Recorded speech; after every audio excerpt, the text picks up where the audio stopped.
Tristan. Oh, they don't have like. Where's Tristan? Hey, Tristan, it's Officer Nab, the Zombie King. Hey, Tristan, it's Renee Winterstetter. Hello, Tristan. This is Bob Paul. Hi, Tristan. My name's Agnes Garboscon. Hi, Tristan. Hi, Tristan. Hi, Tristan. Hey, Tristan. I hope you're doing really well. Hey, Tristan. Hi, Tristan, it's Gail. Tristan, hi. I'm Donnie Cates. Hey, Tristan, this is Tim Seeley. Hi, Tristan. It's George Perez. Hi, Tristan. Hey, Tristan. Thanks so much for reading, and I hope you continue to enjoy the books. Hey, Tristan, where the hell are you? Tristan, where are you? Tristan, where are you? Tristan, where are you? Hi, this is Rags Morales. Hi, I'm Paul Story. Hi, my name's Jamie Tindall. Hey guys, this is Joe Brado. I'm comic book artist Freddie Williams II. Hey, Palmiotti. And I'm Amanda Connor. I'm Ralph Tedesco from Zenescope, and you're watching Nerdette's Newsstand. And you are watching Nerdette Newsstand. Nerdette's Newsstand. Welcome to Nerdette's Newsstand. You're listening to Nerdette's Newsstand. Nerdette's Newsstand. And you are watching Nerdette Newsstand. Hello, everyone, and welcome. We are going to talk about some super fun comics-related stuff. DC had a lot of big announcements this week, so I want to make sure we cover them in full. I'm actually, not to bury anything, but I'm actually very cautiously optimistic, and I have one really good reason to be cautiously optimistic. But before we get into any of that, I want to welcome my lovely panelist and our resident normie here, Carrie. How are you today, Carrie? I'm good. Sunday, I got some videos already worked and ready to go up, so it's good. That is, wait, you mean you're like recorded in ahead of schedule? Yes, I know, right? That's amazing. Like seriously, props to you, because I don't have it in me. I for a very long time, when it came to when I got demonetized initially, I didn't I lost the will to want to actually do videos. So I may get back into that whole organization thing, but yeah, we'll get there eventually. And Drew from Comics Elite, how are you? I'm doing great. It's been a busy weekend. It's been a busy week, but hey, let's talk about DC and talk about some Night Terrors. This is some fun stuff. Yes, and you just had number 6, Born of Blood number 6 dropped this week, correct? Yes, I did. Yeah, it came out in the stores this past week, and Tuesday night, I was at Comics Elite Live signing, I think, like 70, 80 copies of Born of Blood 6, doing remarks on them, and that is awesome. Sorry. Yeah. But yeah, it's been wild. Just people are like, we want more, and it's like, all right, gotta look to the boss, Sean. Hey, this is not Sean. me. We want more. Yeah, we want more. I will have my review of Born of Blood 6 out this week. I'm super excited to talk about it, and I'm not only am I going to talk about Born of Blood 6, but I'm going to talk about the series as a whole. Yep. So shut up, Robert. I mean, be quiet. No, I honestly, I'm excited to talk about the whole thing, because I think there's some really cool, oh God, I don't want to give you this label, but there's some really cool girl boss moments I want to talk about. Not girl boss in the SJW way, but in an actual girl boss. Okay. I'm not going to put that on. I'm not going to put that on Drew. I don't want to give him a bad label, but there's some badass girl moments in it that I want. No, you're right. I wanted to have those. She's the hero. It's her title. She has earned it. She should have those moments. Yes, absolutely. And as the resident sexist in this community, I'm allowed to point out the fucking awesomeness of girls. That's all I'm saying. Robert, how are you? Not bad. Just literally got back from Grand Rapids Comic-Con. And how was it? It was fun. Can I show some of the stuff I got? Absolutely. I love seeing fun stuff. One of the people that were there was this YouTube channel called Carbot. They're best known for doing Elden Ring and StarCraft and Warcraft little animations. And for free, I got this little guy. Oh, it's so freaking cute. He's a zealot from StarCraft. Oh, it's so cute. Yep, and I can't show it now, but his eyes, his arms, and the little circle glow in the dark. Oh, that's really cool.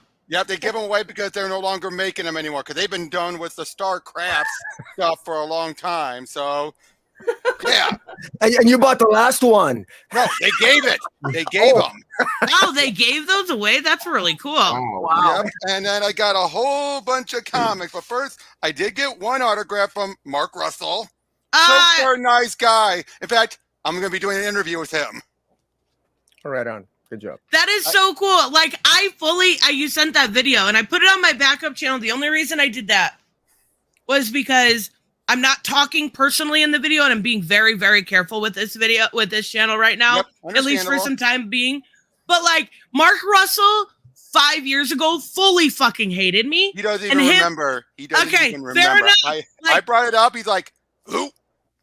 Yeah, I remember going through it was the Harley Quinn. Does anybody remember that issue of Harley Quinn? The cat stuff, that was a reference to CG. He had a bunch of like the hot dog vendor thing and all of that. And I went through it and he had like, and then in his Wonder Twins, he had like the Young Turk stuff and a bunch of like political messaging in it.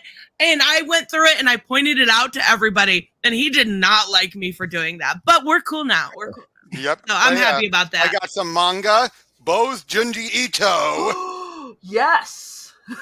Yep. What the hell is that?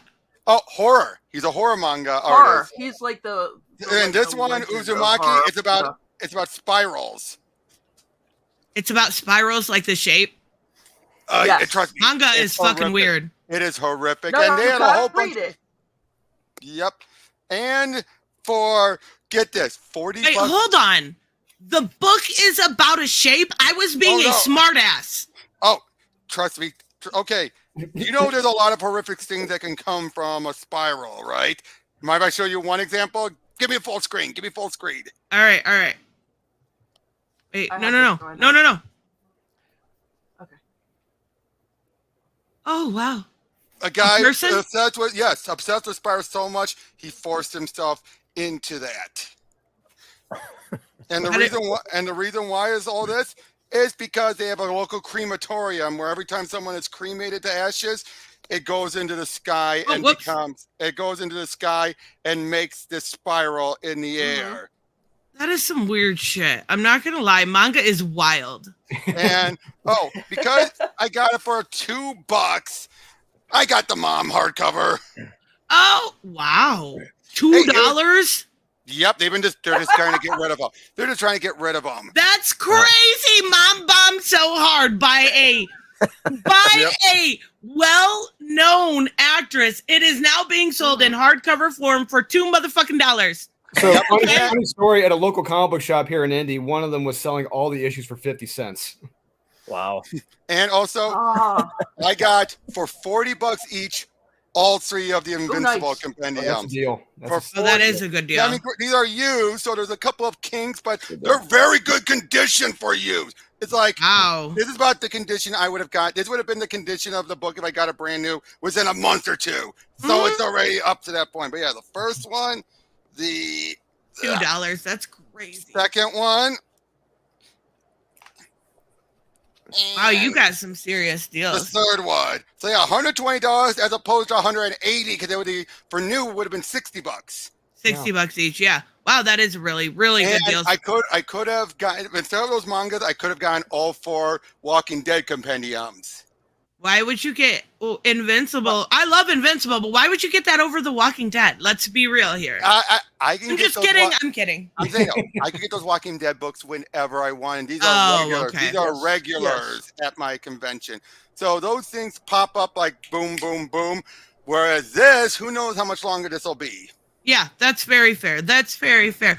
Thank you so much, Albus, and good afternoon. Let me be Let me be the first to say, stunning hair day, Robert. You got your high heels on too. Also, crystal meth. Little things called tradition. High heels. You went from Doc Martens to high heels? Really? Call those high heels. That's too funny. Thank you so much, Albus. And yes, always with the crystal meth. Always with the crystal meth.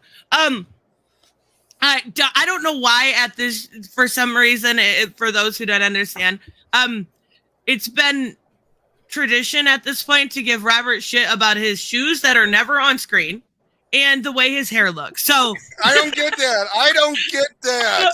Who Did Justice started it, and we're just continuing the tradition. But Rocky, how are you today? I'm great. Great. It's a beautiful day here. I've just came off a nice barbecue, and I galloped down some chicken, and I thought I was going to be late, but it ends up Robert was the late one, so I got lucky, I guess. Oh, one other thing I forgot to mention, Ingrid and I, she was there at the con too. We saw the Dungeons and Dragons movie. So good! I've heard good things about it, actually. And I'll just say, get a summary about why we think it was so well. Unlike other times where they try to do it as a movie, those were just traditional, just substandard fantasy movies with D&D lore slapped onto it. Whereas this one, much like Vox Machina, felt like an actual D&D session being given. We're much like the Vox Machina cartoon. We're seeing someone's D&D session. The story that was played out, adapted. We're just not seeing what the actual session was, but you can get the feeling of the session.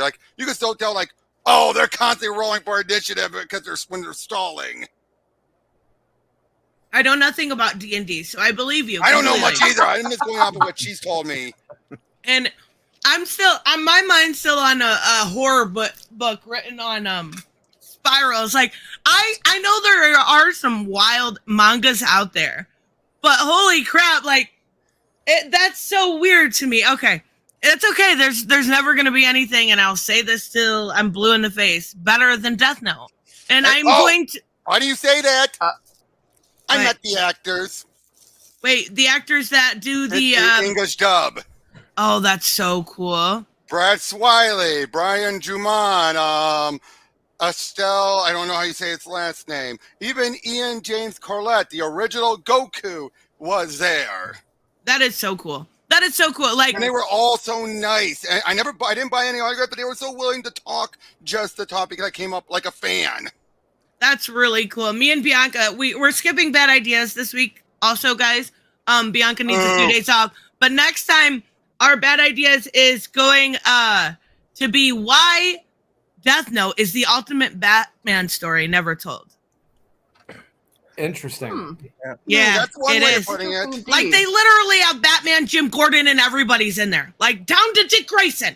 It's in there. I will promise you. I will point it out. It's gonna be a fun video.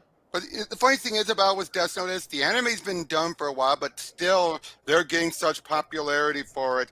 And I just noticed DC for Life. No, Night Terrors is not another crisis. It's another convergence / future state.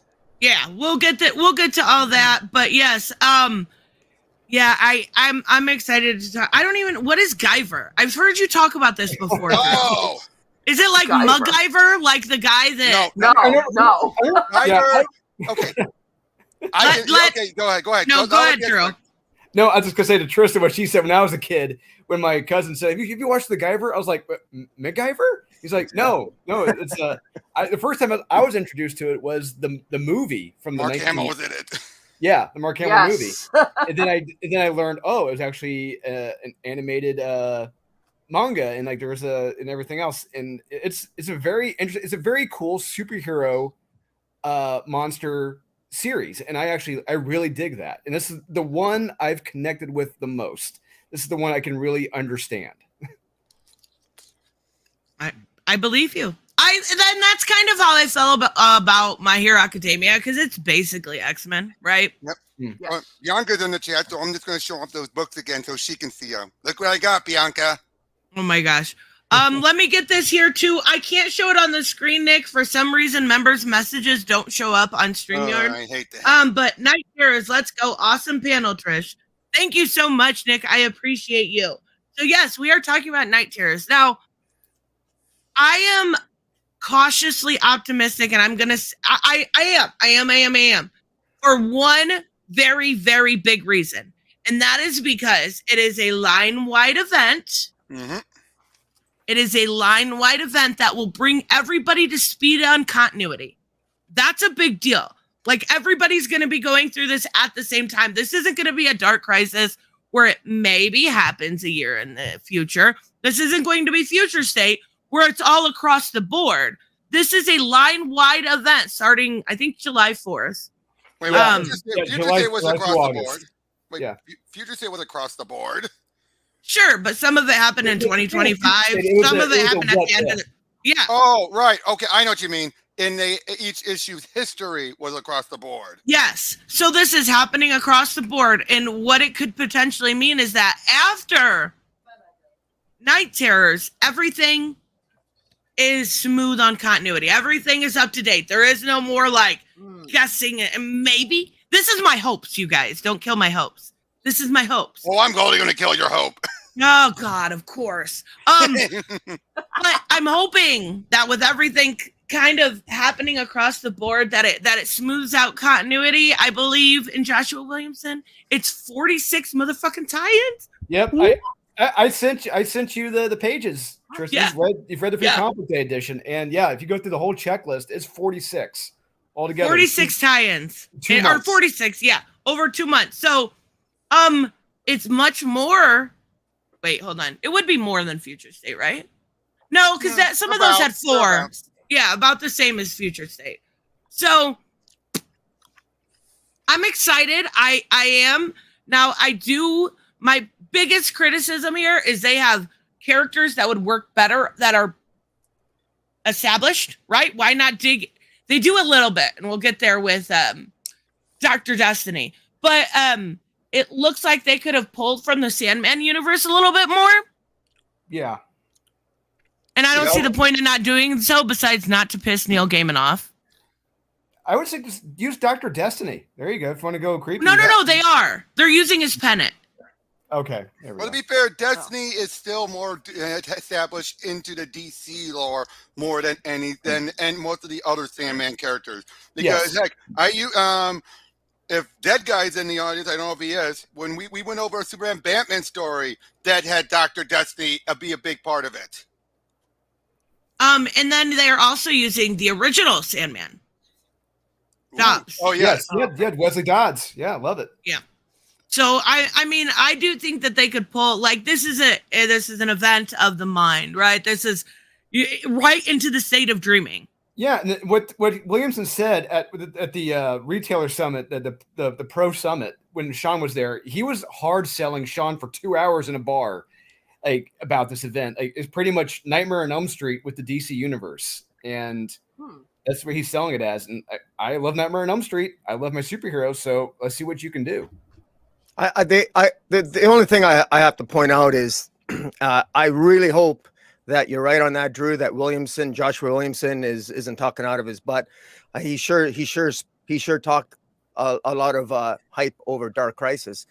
My concern is the idea of Freddy Krueger in the DC universe. That sounds kind of cool.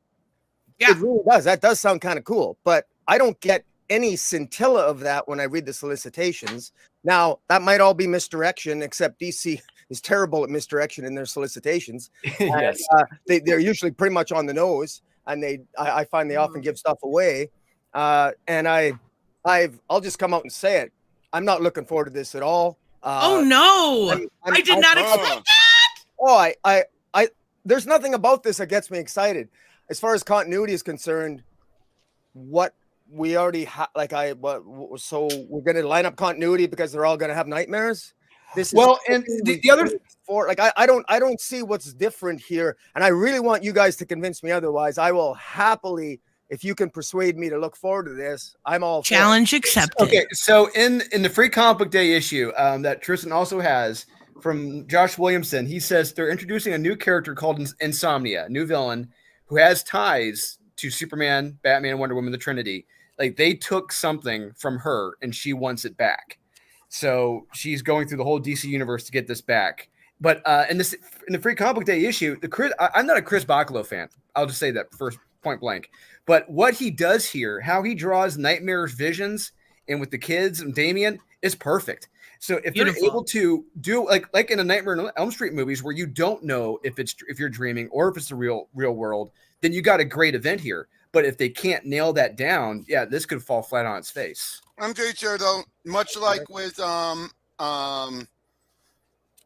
Plan, all that, it depends on the creative team. Yes. And that is a little bit of an issue. No, I do That think might it's gonna be a better. little bit of an issue. I do think this is gonna be better than Lazarus Planet because Lazarus Planet felt so tacked on. Lazarus Planet, my big issue was the first issue was good and that was kind of it. Like after that, there was some things that mattered, right? There was like couple small things, but most of it was just throwaway stories. Yes. And it was like most of what we saw from that has just been filler. Like this, I know what they're doing with the Wonder Woman stuff. They're trying to get it ready, it looks like, for Tom King, but Wonder Woman should matter, and I don't feel like she has in a really long time. You know, and I would argue against it. I would say Scott Snyder made her prevalent in the was it Dark Metal 2, Dark Metal. Oh yeah, Death Metal. Yes. What, 4 years ago? 3 years ago? Well, still, she was the focal point. They were making her the thing. She was the light. She was the hero.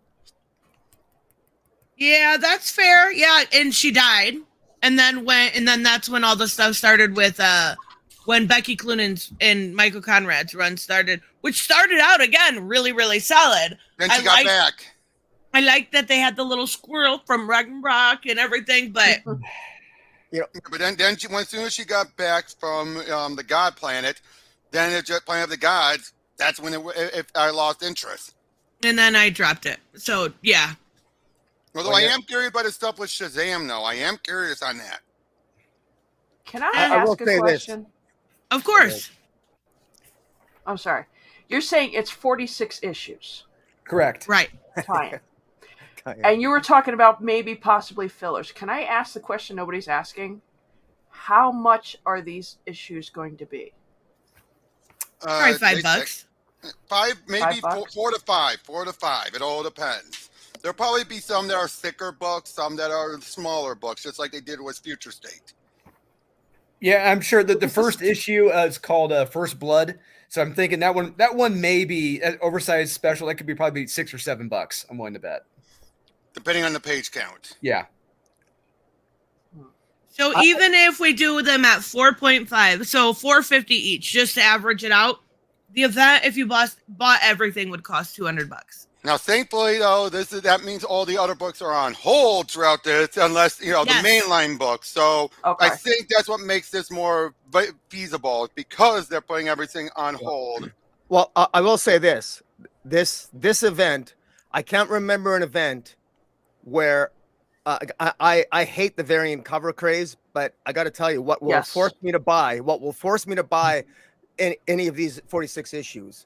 Because I'm pretty much I wouldn't put any of them on my pull list from what I can read in the solicitations. Like not many. I got 7 that I'm interested in, but there's about 25 covers that I need to buy, and I got because they're gorgeous covers. I got a quick question for Drew.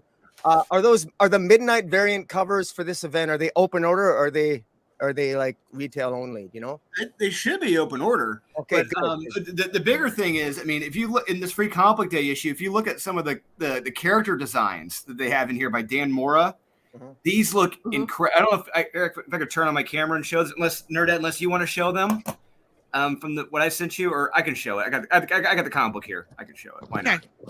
Hey, there's me, loser, and so there's Batman.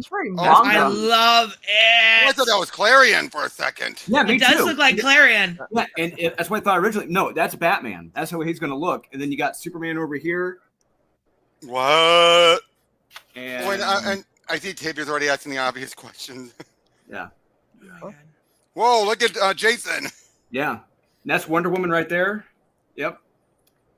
Wait, who designed these? Who designed these? Dan Mora. Oh, wow.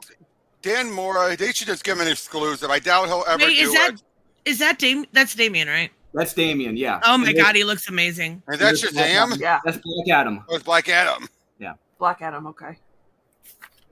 And here's some of the covers they have in here from the Matinas, I think, are open order too. Yes. Nice. Damn. Yeah, gorgeous designs make for gorgeous covers. That Deadman cover. I just hope the stories match the art. That's exactly it. Yeah, hopefully they do. Yes. Yeah. Now, I think we can all agree with this, that This whole event, in the end, is probably not going to have any ramifications on the greater DC universe, but neither did Future State technically. I think so much of this is going to be done to just again buy time, just to be placeholders, just like Convergence did as well.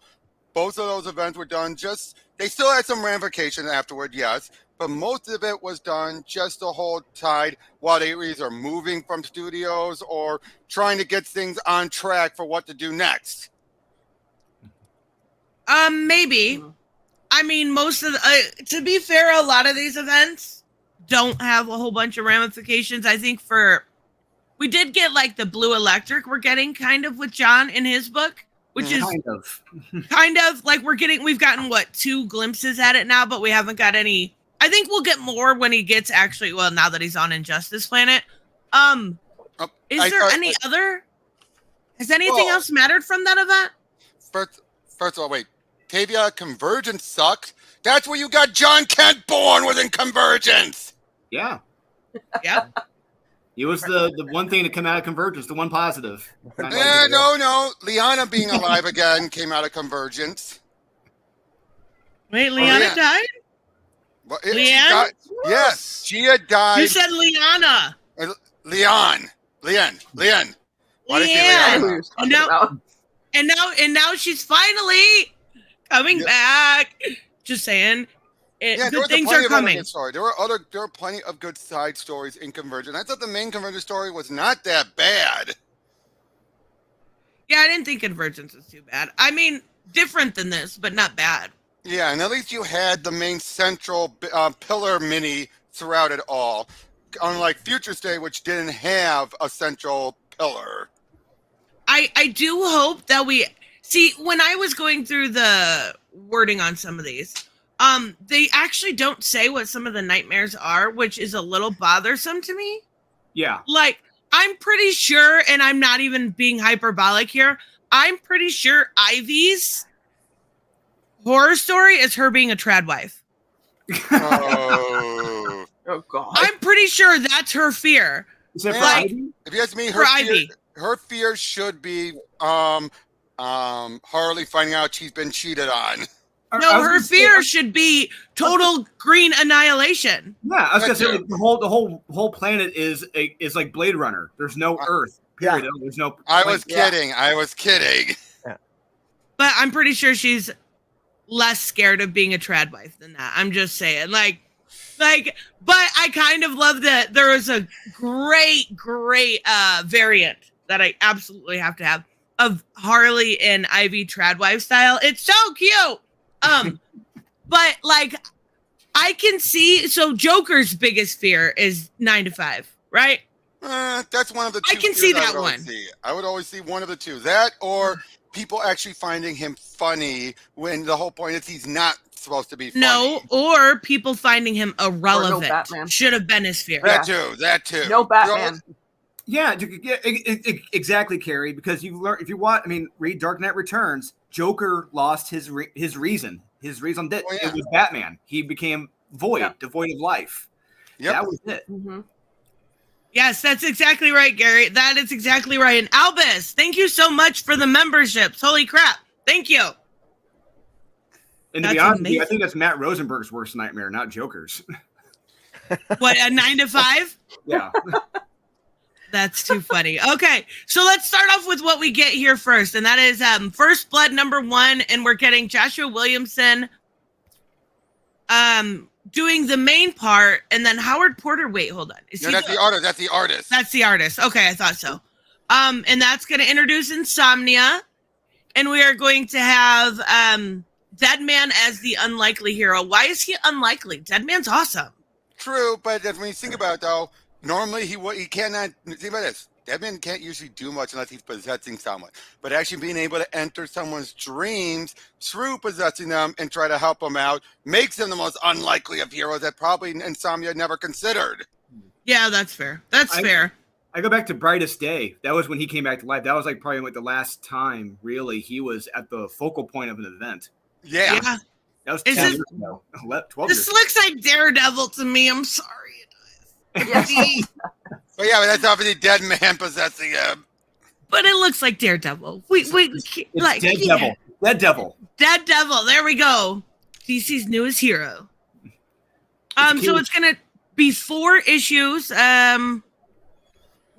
Okay. All right. I do like how the some of the covers are available on order and they're not. Well, I guess it's not for these ones. It's the character books. They're open order instead of being like 1 in 50s, which kind of helps, but also at the same time, there's so many. They're doing like 1 in 666. And why is there also? Did anyone else think this was weird? Maybe it's down here. I seen one. Yes, right here. A 1 in 666 signed variant. They did that for Batman Spawn as well, and that was very lucrative for DC when they did that. Okay, but who's it going to be signed by this time? Probably Josh Williamson and Porter? Probably, yeah. That's going to be an expensive book. Yeah, but the thing is, as soon as I just now realized that, it's like, I don't see that high a demand for those two guys to sign a 666 copy. Yeah. I got to say this. I personally am so glad that Williamson stuck around it. He hasn't been coaxed away or anything. Because really, I think DC would floundered if he had taken off after Dark Crisis. But there is no doubt about that, Robert. Yeah, because Jim Lee, he is doing nothing. He's checked out. He's useless. Yeah, he is useless. Josh Williamson, I mean, he told Sean as much. He's more or less, he's spearheading everything at DC right now. He is the guy. Let's be honest. Say what you will about the deal. At least the man came up with ideas and would come up with 5-year plans at the minimum to try and at least get someone a foundation of what to come up with. Yeah. I really hope he's getting paid what Jim Lee is, because I know he's not. Like, I know in my head he's not, but when he's doing effectively his job, that's ridiculous. Yeah. That's ridiculous. And here's where I mentioned we're getting Wesley Dobbs back. I love that. I'm sorry. That's so cool to pull back from those kind of stories. I love it. I think that's great. Yep. See, open to order variants by Francesca Mattina. Yes. So does that mean they're going to be effectively cheaper? Maybe, possibly. That's what I'm hoping. In the secondary market, the prices will probably go down on them. Like if for 1 in 25, this ratio you can probably get it for $15, probably if they're open order like that. That's not bad. Also, is it funny enough that we have the Sandman show, we have the Sandman universe still going, we have Wesley Dodge showing up, and we have the other Sandman in Stargirl. Wait, what? We've had Sandman and Stargirl. The one that's in Stargirl, remember? No, I do not. That's Our Man I'm thinking of. My bad. Yeah, that's why I was confused. That's why I was confused. You know why? Because I was thinking about the other Sandman, or the Sandman had a similar design. Oh, okay. The Kirby Sandman is what I was thinking of. Okay. Oh, okay. So we've got Joker here. His working is 9 to 5. I can see that being a fear of Joker's. I don't think it's at the top of his list, but I do think it could be an interesting story. But it's got to be over the top, like office semantics type, right? It's got to, what was that story that was done recently? Where it was like The Office, but it had, oh my God, it was a 6-issue mini. I know you guys know what I'm talking about. Somebody does. And it had Red Tornado, it had Power Girl. One Star Squadron. One Star Squadron. Who wrote that? Was it Mark Russell? That was Mark Russell. Why is he not writing Joker in this? Like, that could be a funny, over-the-top comedic horror book. But instead, who is this? This is Matthew Rosenberg. I like Matthew Rosenberg. That's fine. But I don't think he could do, I love the recent issue of the Man Who Stopped Laughing Was Manhunter. I love the Kate Spencer Manhunter. I'm so glad that he's actually utilizing her. Oh, yeah, I like her, too. No, in DC Fan for Life, we're not going to get a fall reboot, all right? That's not in the cards for DC. Things are not that bad for it to get to that. No, it's just, like you said, it's just getting everything in line in the time. Yeah. This one, here it is. Look at that. They're so cute. Oh. Coach Storbs. Be right back. I gotta get something. Totes, is that your favorite word? I swear, sometimes when I post something cute, you're always like, totes dorbs. Is that like your favorite new thing to say? When we would do Facebook live sales, there was a younger lady who did the sales with us. She'd be like, "Oh, that cover, that's Totes Dorbs," and it just kind of stuck with me. Oh, okay. Totes Dorbs. Weekend staff. No, that's really cute. Yep, I knew you loved this, Harley and Ivy. I love them. Where's I do. Bud and Lou? You can barely see them. One and the other. Bud and Lou are freaking awesome. I want. You mind zooming in for a sec so everyone else can see it? Yes. Hold on. Oh, come on, you love it. Wait, how do I? Okay. Yeah, but I'm just slow. Hold on. There we go. Hi. There we go. Oh, nice. And it's a selfie. That's so freaking cute. Yep. I knew as soon as I saw it, I'm like, oh, Tris would love this. I love their different stuff here too. This is what I mean. Does anybody else get that? Like, she hates being a traditional, like, she doesn't want to be tied down. But again, then like, I don't see that as her worst nightmare. That's the no, thing. I don't either. No. Yeah. I think it's a normal life. I think she hates a normal life, period. Once Well, again, I think it could be like worst nightmare. yeah. Well, it could be like a Handmaid's Tale too. Like that could be like a nightmare scenario for her. Poison Ivy hates men too. I mean, she might as well just co-star with Wonder Woman for the amount of men that she routinely. Well, Wonder Woman doesn't kill them, but she certainly denigrates them. But Poison Ivy hates domestication. She hates it. Yeah. That makes a lot of sense. And I'm really excited. I have been loving, and I am not kidding. Like, I've talked a lot about the Catwoman book. I really like the character work that's being done in that. But G. Willow Wilson I'm trying to highlight it, I swear. On Catwoman, or on this Poison Ivy book, has been by far one of my favorite, besides Amy Chu when she did the Cycle of Life and Death, has been by far one of my favorite stories about Poison Ivy, except for like the cheating on Harley, which gets on my nerves. But like, I don't get that. I don't get that. Hey, as a Purian fanboy, if they want to show a bunch of lesbian orgies with Poison Ivy, I'm all for it. I mean, that's fair. That's fair. Like, I mean, but I love that. Like this story, Drew. There's a story. I gotta ask. Wait. Wait. Hold on. I gotta ask because you really started out liking this series. Kyle and I, we loved the series. The first 6 or 7 issues, we flippin' loved. It was one of the best books from DC. I recommended it when I do my weekend reviews with Wes. But recently, it's just gone downhill story-wise. This isn't what I wanted. I loved what we got in the first several issues. And it's veered so far away from that it, like you said, it's turning. I mean, I'll just say it. The way I see it is a lesbian fantasy, and I don't want that. I'm not here for that. I want to see her destroying the man's world. I want to see her creating a plague at the world's worst chain letter, killing person by person. That's what I dug that. I loved it. And no, it's completely the opposite of that now. I would build on what Drew's saying. I kind of wanted something similar. I wanted more of the villain Poison Ivy. Yes, than the anti-hero. I don't mind the anti-hero, but I was really, really hoping that J. Willow Wilson would actually, to me, doing something different would be making her hardcore villain again. Absolutely. And having Harley be the anti-hero, but erring on the good side. And that's the tension in their relationship.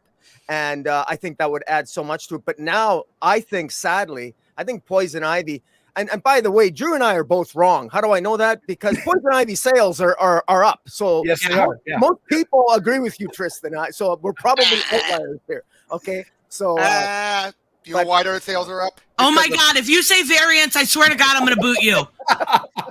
Okay, I'll boot myself then. Goodbye. They are not up because of variants. The story, I can't, but neither can you. Sure, the variants do sell well, but the story has been comparatively to stuff that we've gotten recently. I hated the Harley or the Ivy that we had 2 different versions of, and one was just this beta bitch. And then they had to touch hands and join and da-da-da. No. At least now we have a fully centered Ivy on the idea of wrestling with her inner morality, whether she actually cares about people or not. Spoiler, she really doesn't, but she does like sleeping with them. That's clear. I understand people are complicated and characters are complicated, but it's predictable for me. I already know it's like a lot of these writers, I don't want to say they're hacks, but like you can kind of tell what their hand. I mean, if you're playing poker with them, you know what they're leading with. And with them, it's safe with G. Willow Wilson. Like at this point in the series, I would be shocked if she were to have Poison Ivy kill several people in an issue or one person in an issue. Because I don't think she'll do it. I would have been more shocked had she went full villain, and I don't think that's G. Willow Wilson. I think that's DC looking on being able to use the character as an anti-hero in the future in the DCU. And the fact that she's come so far as an anti-hero, I don't think that DC will allow her to regress. Maybe I'm wrong, but I just don't see them allowing it. A lot of the thing is in this medium, there are heroes and there are villains, and a great hero needs a great villain. And by Poison Ivy becoming less of a villain and more of an anti-hero, I'm going to say it weakens the character. I love her. Be a true villain. Show that power. Show how evil you can be. And it's like my character Aurelia in Born of Blood. She is an all-out villain, and there is nothing redemptive about her. And we need villains like that. Villains today that are for sure with no redemption. They're just all-out evil. And that's why we have Floronic Man, and Drew is wrong. No, I get it. I do get it. I like both versions of Ivy, so I think I know I have a clear bias towards these characters. Like, I'm going to like something more where a lot of people, oddly enough, is just so weird to me, are not enjoying Teenie Howard on Catwoman. And that blows my mind because I love what she's done with Catwoman. It's a joke right now, Tristan. I'm sorry. I'm going to say right now it's a joke. I'm going to get the super chat and ignore that happen. Gary, thank you so much. Thinking about changing my name to changing my name to Alpha Kenny Body. Like Kenny from The Walking Dead because he's fucking awesome. Or Kenny Powers? No, like Kenny from The Walking Dead. He has a fucking mullet, Drew. Yeah, Kenny Powers. Yeah, he's the man. I don't know who that is. He has a mullet. He was from Eastbound and Down. He was the character that I forget what the actor's name played. Danny McBride played. Yeah, he's a former baseball player. Wait, Eastbound, is that song? Eastbound Down? No, that's Westbound and Down. Whatever, same thing. I don't know. Thank you so much, Gary. I gotta ask, Rocky. Yeah. Do you like Teenie Howard on Catwoman? I don't. I don't mind it. I'm not going to be as visceral as Drew is on it. Here's what I like about it. I'll tell you positive things about it. I think that well, actually, I'll start with the miss. I still don't understand why Selena ended up. I mean, she's not guilty of the murder of Valmont. The detective can prove it. There was no reason why she had to go to prison. I still don't know why she wanted to go to prison. I don't understand the psychological journey that she's on. She appears to know she's innocent, yet she still stays in prison. So I don't understand the story. I don't get it. Now, having said that, I love the supporting cast in prison, leaving aside the verisimilitude of somehow they know how to train and the guards are there. Yeah, the guard bullseye. It's a daycare. It's not even a prison. It's a daycare. Yeah. So I mean, there's that, but okay, if you're gonna be a little slippery slope with that kind of stuff, okay, fine. I'm hoping that she has all these new supporting characters that I hope when she leaves prison, I hope some of the new characters that she's met in prison, I hope they go with her. Yes. I'd like them to go with her and maybe have her own little like cat brigade or cat, whatever the hell her name you want to call it. So I think there's potential there. Cat pack, yeah, whatever. I mean, but so I don't know, or cat litter. Yeah, there you go. She needs her own litter. We've got the strays and the litter. And I also like Eco a lot. Yeah, Aiko. I really like the covers, and I even like a Polecat. What is that his name? Tomcat, right? Sorry. So he's not bad either. Teenie Howard is sort of finding her own here. She's a soldier. She's a good worker. She works hard, and I don't hate her writing. I just wish it was a little bit. It's just not quite grabbing me. But it's not like I don't know. I actually liked her. I liked her Punchline Gotham game a little bit better than Catwoman. I had issues with that as well, but she's at least thinking outside the box. Teenie Howard is at least. She's even tried to connect with other writers. She had the Joker from the Matthew Rosenberg series in the Punchline the Gotham game, and in Catwoman. She's thinking the bigger picture. So leaving aside some issues with maybe how she forms some narratives, the reality is that I do think I think she's more inclined to be a team player than most. And I'm really hoping that, remember all these DC writers got together, what was it, last month, and they all talked about how they're going to communicate more and all that other jazz. And I'm hoping that this Night Terrors gives us some indication that they're actually communicating and that their stories have those connections other than a big sign on the cover that says Night Terrors or in the solicitation. So, let's hope. Mm-hmm. Gary, thank you so much. Say the name fast. Hold on, let me bring it. Oh my God, I'm so dumb. Alpha Kenny Buddy. I literally my mind went to The Walking Dead, to Kenny. This is where my priorities are. I apologize, Kenny. Kenny. Oh my God. Gary, I did not get the joke. But what's new? Punchline is still a thing. Yes, absolutely. Punchline just finished up the 6-issue miniseries. It was Gotham game. It was, and I disagree on that. I didn't think it was quite as good as what we've gotten on. Because, I got confused sometimes when it came to some of the cast of characters in the Royal Flush Gang. Like with the IO, and there was just a lot of people that were in the background. But I did like it. And, that last issue where she had Joker.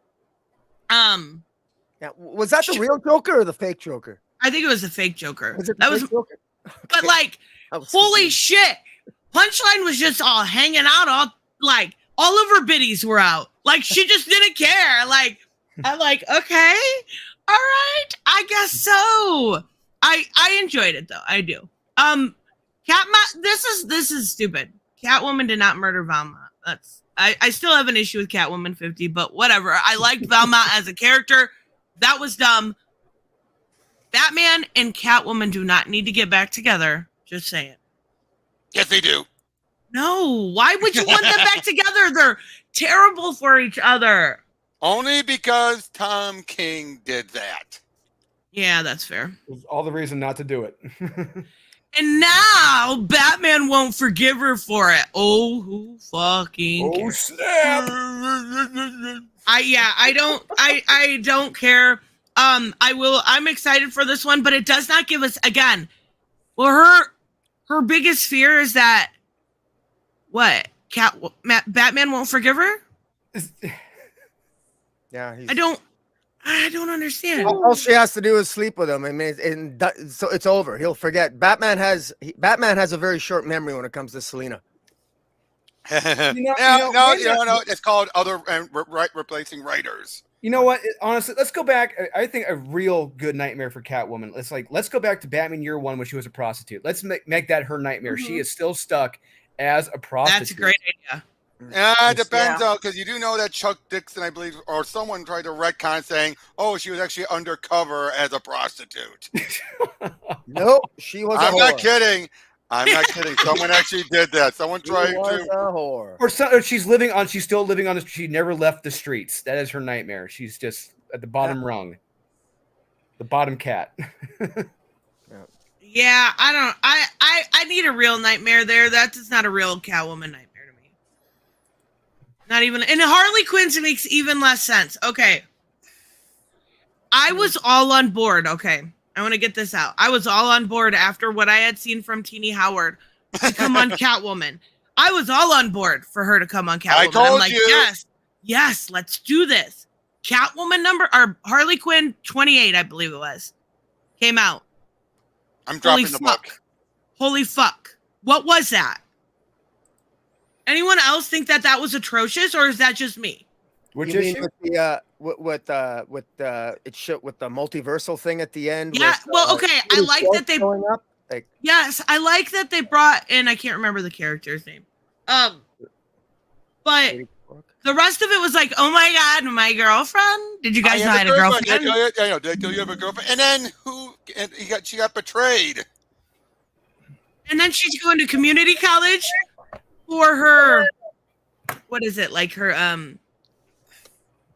community service. She's going to be a teacher. Like, okay, I kind of like that idea, but I wanted to tear the comic in half when I read that. It was bad. That's a Seinfeld joke. Wow. Wow. And again, I'm the target demographic, you guys. It was bad. And again, in addition to like what's going on, Poison Ivy, like I have a girlfriend, she's my girlfriend, she just stepped out. She's cheating on you, Harley. You're on the verge of a major breakdown. Yeah, it was an annoying comic. I'm like, please. I told you. I want Stephanie Phillips back already, and I was ready for her to go. That's really, really bad. I'll give it okay, I'm not going to drop the book. That's not a joke. But I did. I'm not. Sweeney Boo's art, though, wonderful. So good. But her one here makes even less sense. Her every choice creates a series of infinitely ripping, profane reverberations. Rippling reverberations. What does that mean? That means every decision she makes is causing major drastic impact. I think there's more playing off of her going through the multiverse is leading to her her nightmare. That doesn't sound like a Harley nightmare to me. No. That the problem with Harley is that she needs to be written. They should have made a change with Harley, like they did with Poison Ivy. And even though I might not be a huge fan of what they did with Poison Ivy, J. Willow Wilson is taking the character seriously and treating it with some degree of respect. DC wants Harley Quinn in the mainstream DC universe to be written like a joke, a parody, pathetic. She's the dumb blonde of the DC universe, hands down. The dumb blonde who can. She's the Mary Sue dumb blonde of the DC universe, and that's why I don't like her. Everything's a joke. Everything's nothing serious, and this is probably one of the least I'm looking forward to. Harley Quinn. What's Harley Quinn's nightmare? She does being relevant. Well, I don't know. I don't care. Back in an abusive relationship with the Joker.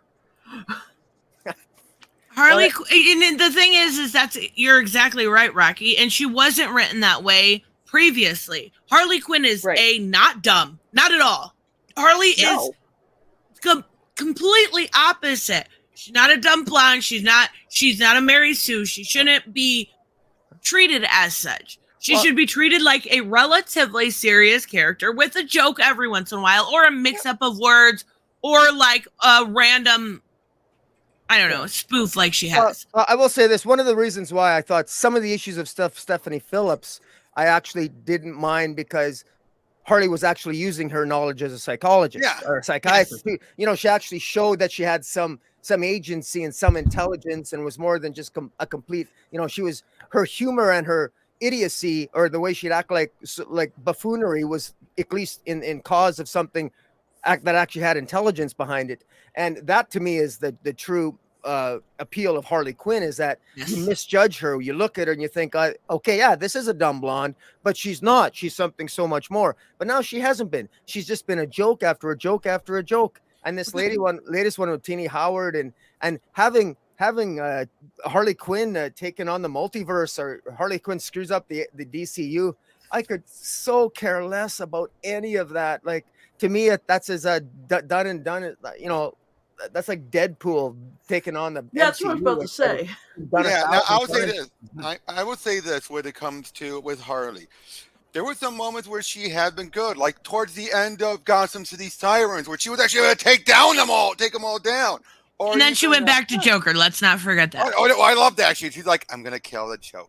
I'm gonna do it as soon as you get Wait, there. you love that she went back to Joker? Okay, I do. Yes. No. Yes.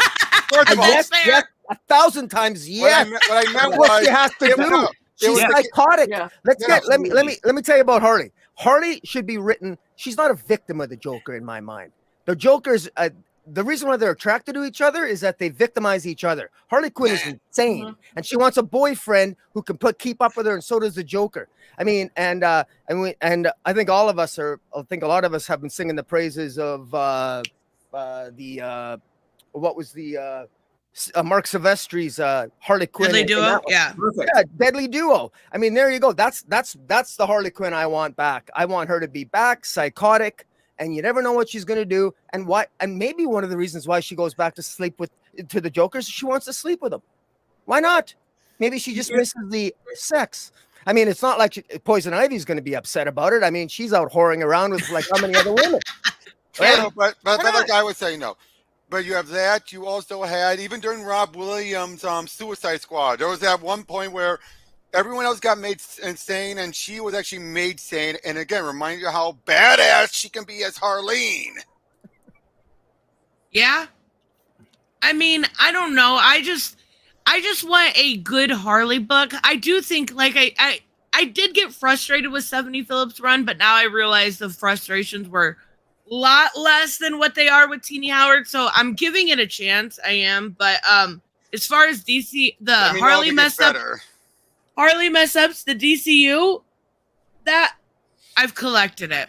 I won't. The art makes me want to vomit. Like, the art is so atrocious on it. I cannot physically look at it enough to read. Like, I'm pretty sure it's Frank Tierney too, isn't it? Yep. Yeah, That's writing it. He's the writer. Yeah. Yeah. So why they paired him up with such a bad artist, I can't take it. He doesn't have the clout to pick his artist. That's the unfortunate about Frank Tierney. He does not have the clout to pick his artists. You would, I mean, he should have some clout. He's been doing this now for over 30 years. Yeah, but what big stories has he done to get that clout?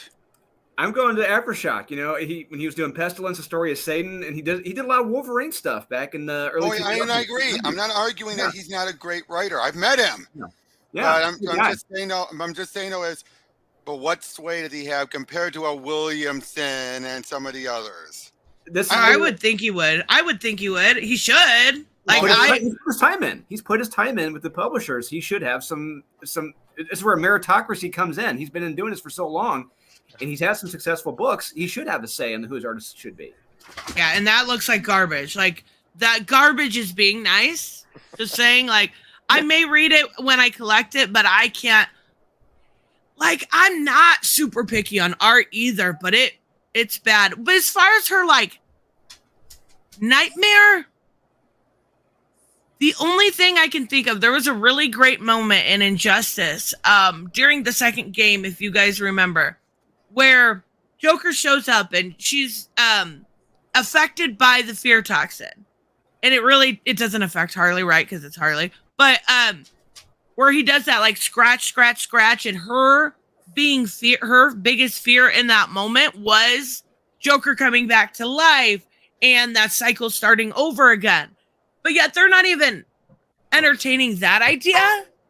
Like, her being controlled again could be a big fear of hers, but instead it's I would say her being a failure. I mean, let's just say, like, maybe she failed in college. She failed at everything. She was never successful. She tried.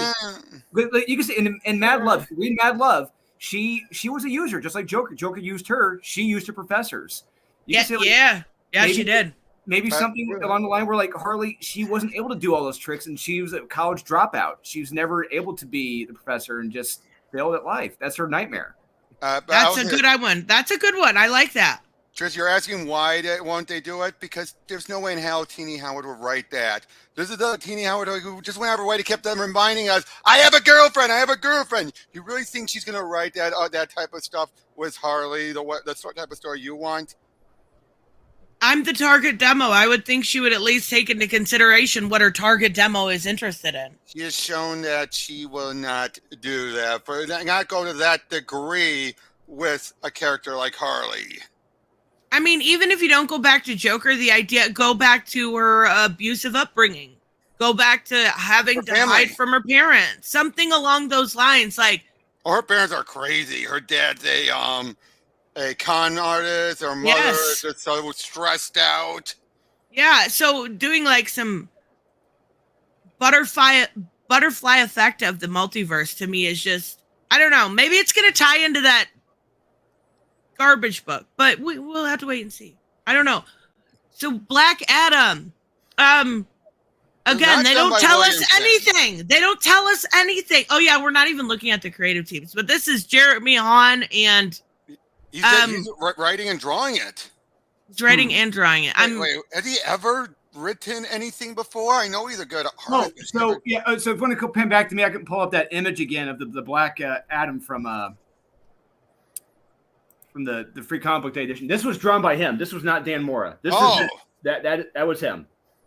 Wait, let me bring it up. Focus on me. Yes, it is Robert. Hey. Yeah. That's awesome. That looks great. So what? Really, but what is his fear gonna be? That's what my mind keeps going back to. Kondak. Oh, absolutely, Kondak. It would have to be Kondak. Yes. It would have to be something related to Kondak. I think that's what they imply in the solicitation. Oh, see, there's probably more than just this. I'm just looking at the website. Black Adam's fears are currently, I think they're being indicated somewhat with Christopher Priest's current run. He's dealing with a lot. There's some decent character work there. It's a little confusing, Christopher Priest's run. I can't give it a super high praise, but it's, it is. He's not the worst. He's doing some interesting character work with Black Adam. So it'll be interesting to see. This is a different. This writer, who's the writer on this one? That's Jeremy Hahn, the artist. Jeremy Hahn is I think he wrote Beauty for Image. Oh, and I think he also worked on The Realm as well for Image. Yeah, so he's a decent enough writer. I think I've enjoyed his writing in the past. So it'd be interesting to see what he brings to Teth Adam. Yeah, see, at least we got. I don't know. I'm interested for sure. Oh, well, wait. I'm just double checking about Jeremy Hahn about something. Hold on. I'm more interested in this book. I'm not gonna lie. Those variant covers are awesome. Yeah. Oh my god. He worked on the Arkham Reborn. Sorry, he did. At least the artwork for the Arkham Reborn stuff was David Hine. The entire stuff where Jeremiah Arkham became Black Mask and went crazy, and he kept doubting himself about actually curing people. He worked on that. Okay, that makes sense. And now I'm really upset. Even before I even looked at this, I said I'm really excited for this book more. And then it's written by Tim Seeley. Fuck, why? Hey, whoa. Tim Seeley's done some good stuff, too. Yeah.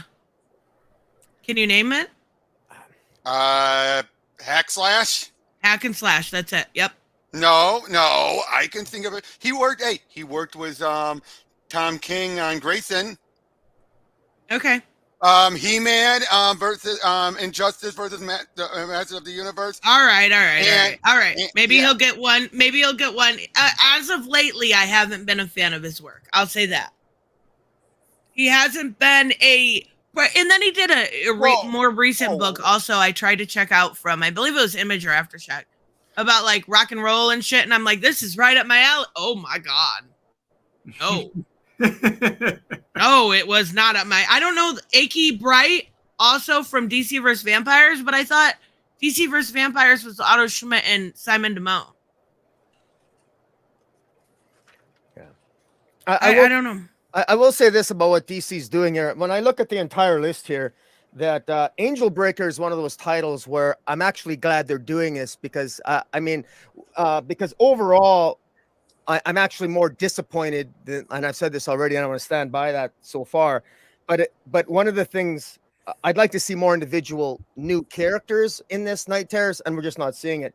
But at least with Angel Breaker, she's relatively new. She's a new character, so I'm glad she's getting. I think she's a character with a lot of potential interest. The only other two characters are Zatanna and Ravager, are the only ones that we don't see very often having their own title. Are getting their own title with this Night Terrors, because the other ones are still sort of by the numbers. We've seen them all before. Where's Hawkman? Where's where's some of the more obscure, characters that we haven't seen in a while. I just thought this was, you have like 46, 47 titles. I would have liked to have seen them thinking a little bit more outside the box, as opposed to just sort of having this sort of this Night Terrors has literally infected all the storylines. And I just want to say in passing here, Jeremy Adams starting on Green Lantern, how does he feel? He's just starting getting his feet wet on the Green Lantern run, and then he's got to I just read it. I just read #1 for Green Lantern. It's actually good. It's a good read. Okay, that's a testament to Jeremy Adams, and there's a reason why we love the guy, and so good on him. So that's good to hear. I'll bear that in mind, but it's still grates on me because Jeremy Adams, to me, he's like the soldier. He's the guy who keeps taking bullets, but he just won't die. He just keeps writing good stories, He's the pawn. He's right there in front, taking all the shots. Yeah, exactly. They want to kill him, but they're thinking to themselves, he's like John Wick. He won't die. Jeremy is so good too. It's such a shame that I understand with the Flash book. I'm interested in the Cy Spurrier Flash book. Flash going horror, doing this kind of cosmic horror story. Fine. But Jeremy, I hope he gets more work. He's such an awesome dude. Well, and Jeremy has done so much to revitalize and redo and to revamp everything that's happened to Wally West and his family, and pretty much gave a double middle finger to Tom King and what he did in Heroes and Crisis. Yes. And it's like if Cy Spurrier does an iota of retconning any of that, it's going to be infuriating. And what's really bothering me about this is the first time in decades we've had them decide, let's do a drastic change up of the Flash. Instead of it be this whole fun Flash adventure stuff, let's do something way out of the ordinary. I mean, you know what I'm saying, right? Yeah. And I'm okay with that. I like Cy Spurrier, his book right now out called Damn Them All. I've really been enjoying. I love Cy Spurrier stuff in the past. I love his work even at DC. He did Rush, right? Goldberg, that Rush book. Terrific. Oh my God. The writer is amazing. So I think he can do it. But also at the same time, he's also kind of battling uphill challenge because Jeremy Adams is a fan favorite. So he's going to have to come out the gate like really, really good because people are going to be looking at it through a very, very fine, going through it with a fine-tuned comb. I am excited for this book also. I'm going to give Tim Seeley a chance. I liked this character, and this character just came and went like nothing. Like, what was it in Joshua Williams stuff? And then she just disappeared. So I'm glad to see her back. Well, and she's going to be using... Awesome. Angel Breaker is she's related to the Coda Sisterhood, which so is Zealot and the Wildcats. And she breaks into a Cobra safe house to access some dream powers of Dr. Destiny. And there's a new character, Raptor, that shows up. So this actually is one of the few solicitations that when I read, it actually captured my attention. It caught my attention. So I'm looking forward to it, notwithstanding that Tim Seeley is hit and miss with me. Wait. Is this a new character Raptor, or is this the old Raptor, the assassin? You mean the one that assaulted Nightwing? Oh, maybe. Okay, that was Tarantula. I assumed it was new. You're right. I assumed it was new, but maybe I'm wrong. I don't know, but I love the fact that they're bringing in Dr. Destiny the dream powers of Dr. Destiny. That for me is a must buy. Like anything related to the Sandman universe, take my money. Shut up and take my money. Yes. Like it's a serious neglect on the part of Neil Gaiman. I know he wants to keep like ownership of those characters, but come on. These are amazing characters that very rarely get utilized. Like we're getting what's that? I was just gonna say real quick, my bar for this with these nightmare scenarios, my comparison is going to be the Justice League animated series episode with Dr. Destiny. If any of these issues are as good as any of those nightmare scenarios the heroes go through, okay, you got a winner. But we'll see what happens. If you haven't watched that recently, do go back and rewatch it. That 2-parter is fantastic. I have the DVD. Agree. I need to go back and rewatch it. But yeah, okay, that's a good. Tavia, I'm sorry. Tavia, I know you keep asking where's Morpheus. That's up to Gaiman for people to use it. Yeah. And that's the issue I have. And I like that we're getting Nightmare Country. I like that we are getting Dead Boy Detectives, but to be fair, Dead Boy Detectives is fucking confusing. Weird. Yeah, it's kind of confusing too. Yeah. It's like I have to make sure I read that twice if I want to understand exactly what's going on. And did anybody else read the new Nightmare Country yet? I have, yeah. Oh, Yeah. it's so good. Did you enjoy it? Yeah, it's okay. I thought it was a little predictable, you know. But it was okay, you know. I'm, you know, it carries on from the previous storyline, so it's all good, you know. Nothing that didn't blow me away, so I don't know. We'll have to wait and see. Yeah, and then there was that one story. What was it? A couple years back, I think it was G. Willow Wilson did a Sandman Universe present story. But Neil Gaiman keeps That was the his Waking Hours, I think. Waking Hours. Yes, that's Yeah. exactly what it was. Yeah, that was actually good. That was with the Shakespeare. It was in that. Yes, Yeah, it was it good. so yeah. good. I really enjoy this universe so much. I wish that we could play with the toys a little bit more. Like, come on, guys. That's all right. That's all right. I am interested in this. I do think this one's going to be good. I hope. And then we've got Punchline. Again, I'm glad they're using Punchline some more. Different writer. Oh, it is a different writer, is it? Daniel Moore. Oh, no. No, not the team writer. Maniacal. I'll do it for the artist. I'll be getting it for the artist. Yeah, Lucas Myers on Blood Pact was really good. Well, you know, Punchline's worst nightmare has got to be no internet, right? Yeah. No internet. The internet's down. She can't manipulate anybody. She can't play. Okay, the premise is interesting. Who better to do a horror movie type stuff than the girl who's been tied into all the social media crap? Yeah, I mean, but can Danny Lord deliver? No. Hey, where are her organs? 9.5 times out of 10, she has not delivered. I'll say 9.8 times out of 10, she has not delivered. So she's already going in with her back against the wall on this. Yeah. Tavia, Tavia, a lot of people love Punchline. I don't want her to go away. Oh, I love Punchline. I do. I love that Gleb Makinov cover. Oh, I love the one in the middle. That one in the middle is perfect. No, it's not. That looks like a boy. That looks like the Joker cover from a while back around Joker War. Ew, it looks like a boy. Where are her organs? See, but Punchline is a really... Okay, wait. Does anybody know the answer to this? Is Punchline white or Asian?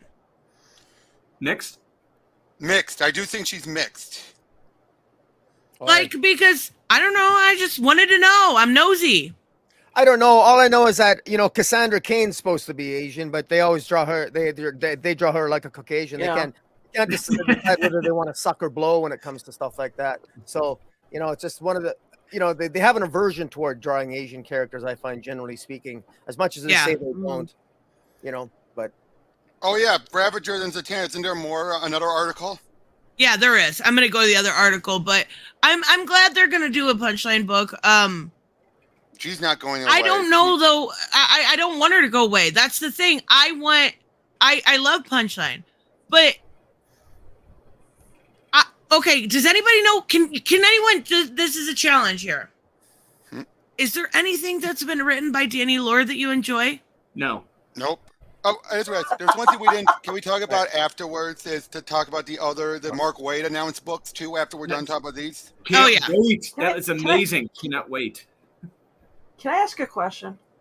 Duh. They're going to do like this whole nightmare thing. Where's Constantine?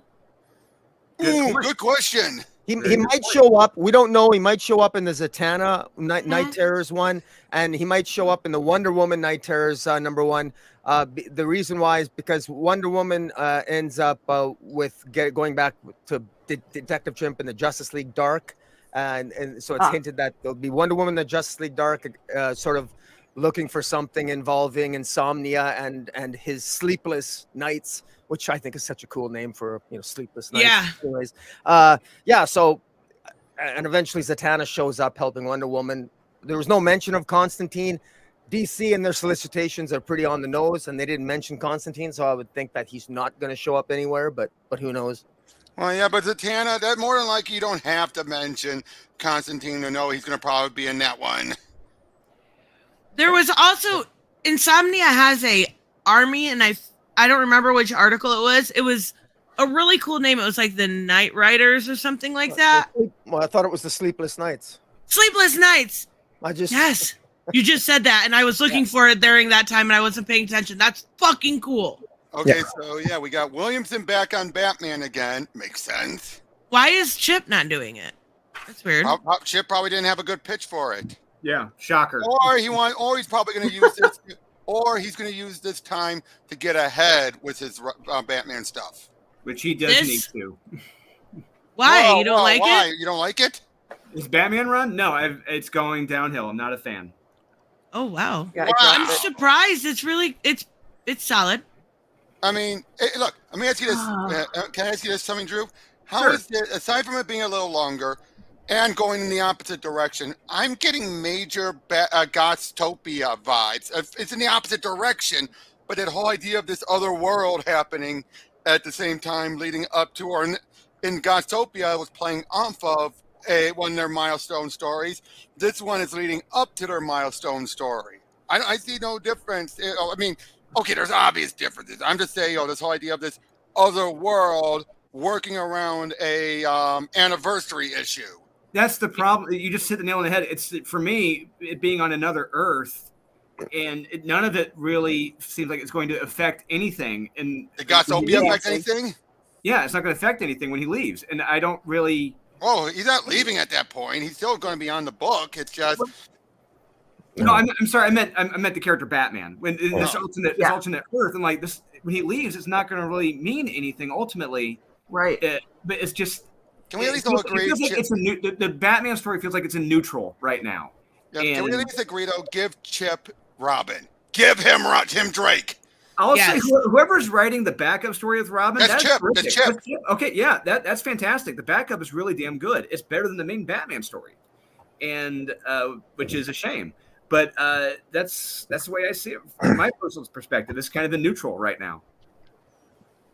Oh, Tavia, I'm saying milestone because they're building up to what's going to basically be issue 900 currently. And back when Gothtopia happened, that was New 52 Detective number 27, I believe. This cover is so cool. Yeah. Ooh. I love that cover.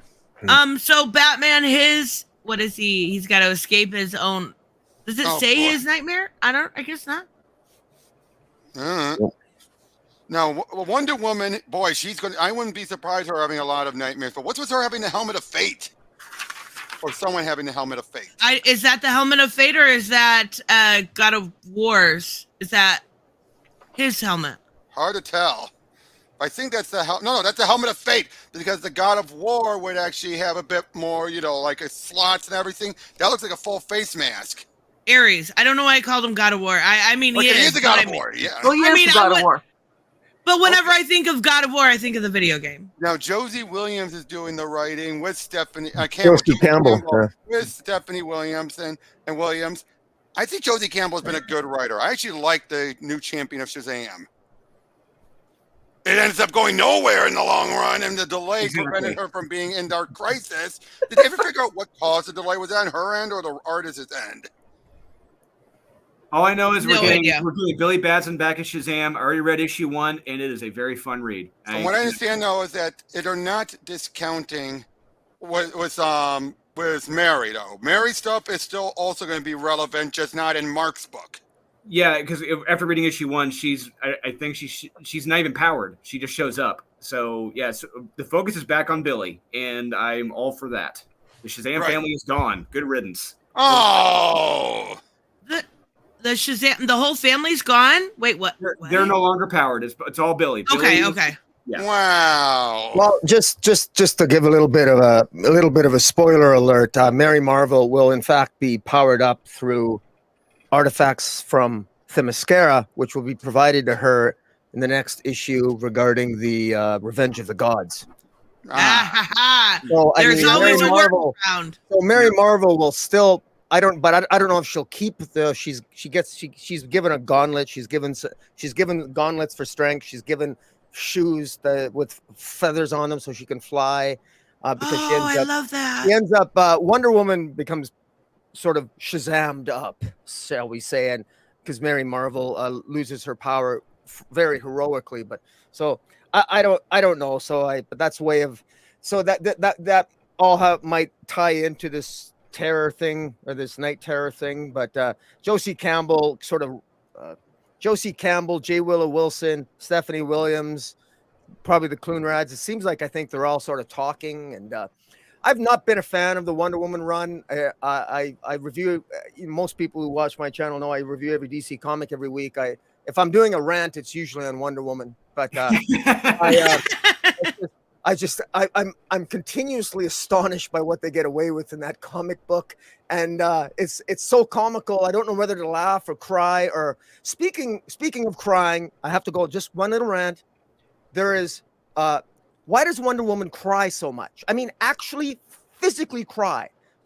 What kind of a hero sobs like a baby when she loses an argument, or she gets made a fool of, or the bad guy gets one over? Hera made a fool of her, so she literally cries. Like, how about suck it up? Whoa. What are you, like 4 years old? I mean, okay, to be fair, I cry, but if I was a hero in that light, you would have to at least show a little bit of strength and agency. Yeah. So unless it's like I could see like a dude writing that, like thinking women cry all the time, but it's not even that situation. Here's the thing. Wonder Woman is 100 years old. 100 years old. At one point she cries and she says, she says, how can we battle all these gods? What are we going to do? And I'm thinking to myself, even a 4-year-old could figure that out. How about calling Rocky? How many of those years were spent in paradise? No problems, no worries. Majority, none. She was gone for. I'm going off canon here. She's 100 years, and it doesn't matter. Like, so she spends all the time. What do they do on Paradise Island? They just wear togas and cry, like, and tickle each other and have pillow fights. They're warriors. Don't forget the tickles. Like, the whole thing bothers me. I just, like, honestly, this is why I have no problem with Tom King going on there. Make her I don't care. Do something with her and don't insult the character. Have her kick some ass. Oh, and I agree. I agree. agree. This nonsense. Cloonan and Conrad's work has been bad. It's gotten worse and worse, and it's clear it's not good. They're only on it until they reached 800. That's the only reason why. They're just spinning their wheels. Now, I will say this though: the Revenge of the God stuff. That's playing off of stuff that even Jeff Johns was building up towards in his Shazam work. They're just the one taking the balls and running with it because Jeff isn't bothering with it. And to be fair, I don't mind that. I do not mind taking the ball Jeff was building up towards and utilizing it. Well, I do when the ball's deflated. I do. It's a terrible storyline. The ball's deflated. If I had a set of balls like that, I wouldn't be a man. Like, the idea of the Wizard getting fed up with because he feels that Billy is ruining the balance he's created. Again, Jeff Johns set that up throughout his Shazam run. I don't know. Did Jeff Johns actually say that? Yeah, he was setting that up. By the end of it all, are you projecting? Like, no. By the very. I read the Shazam run. I don't see the connective tissue. At the very end, he felt Billy made the mistake. He was feeling like Billy was screwing things up because of how he was trusting his father, all that stuff. He was feeling like Billy was not the right choice. He was going to try and get the power back, but he doesn't have access to the power. Yeah, but suddenly he got it. He didn't. No. Well, he started to only after. Then you have the stuff where Billy now is internalized the Rock of Eternity into himself, and everything. So everything has been building up towards this. I know, and plus Lazarus Reign. If we don't know why something happens, it's the Lazarus Reign. That's why I got rained on last night, so I feel a little bit different. I got different powers now. I'm totally out of character now, but it's all because of the Lazarus Reign. You know, it's not bad writing. It's the Lazarus Reign. Don't worry about Lazarus. It's not important right now. Don't worry about it. All right, so we have the Superman one, which is the Joshua Williamson and artist Tom Riley. Okay, I'm cool with that. And his biggest fear is the Super Reaper. Searching for his family and friends. And he gets confronted by a Super Reaper. I love that they call it the Nightly Planet. That's funny. Now wait, the Super Reaper. Is this basically supposed to be his own take on the Black Racer? Oh, maybe. I didn't think about that. Maybe.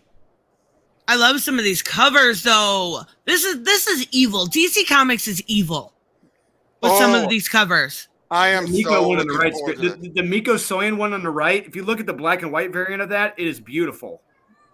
These are also good though.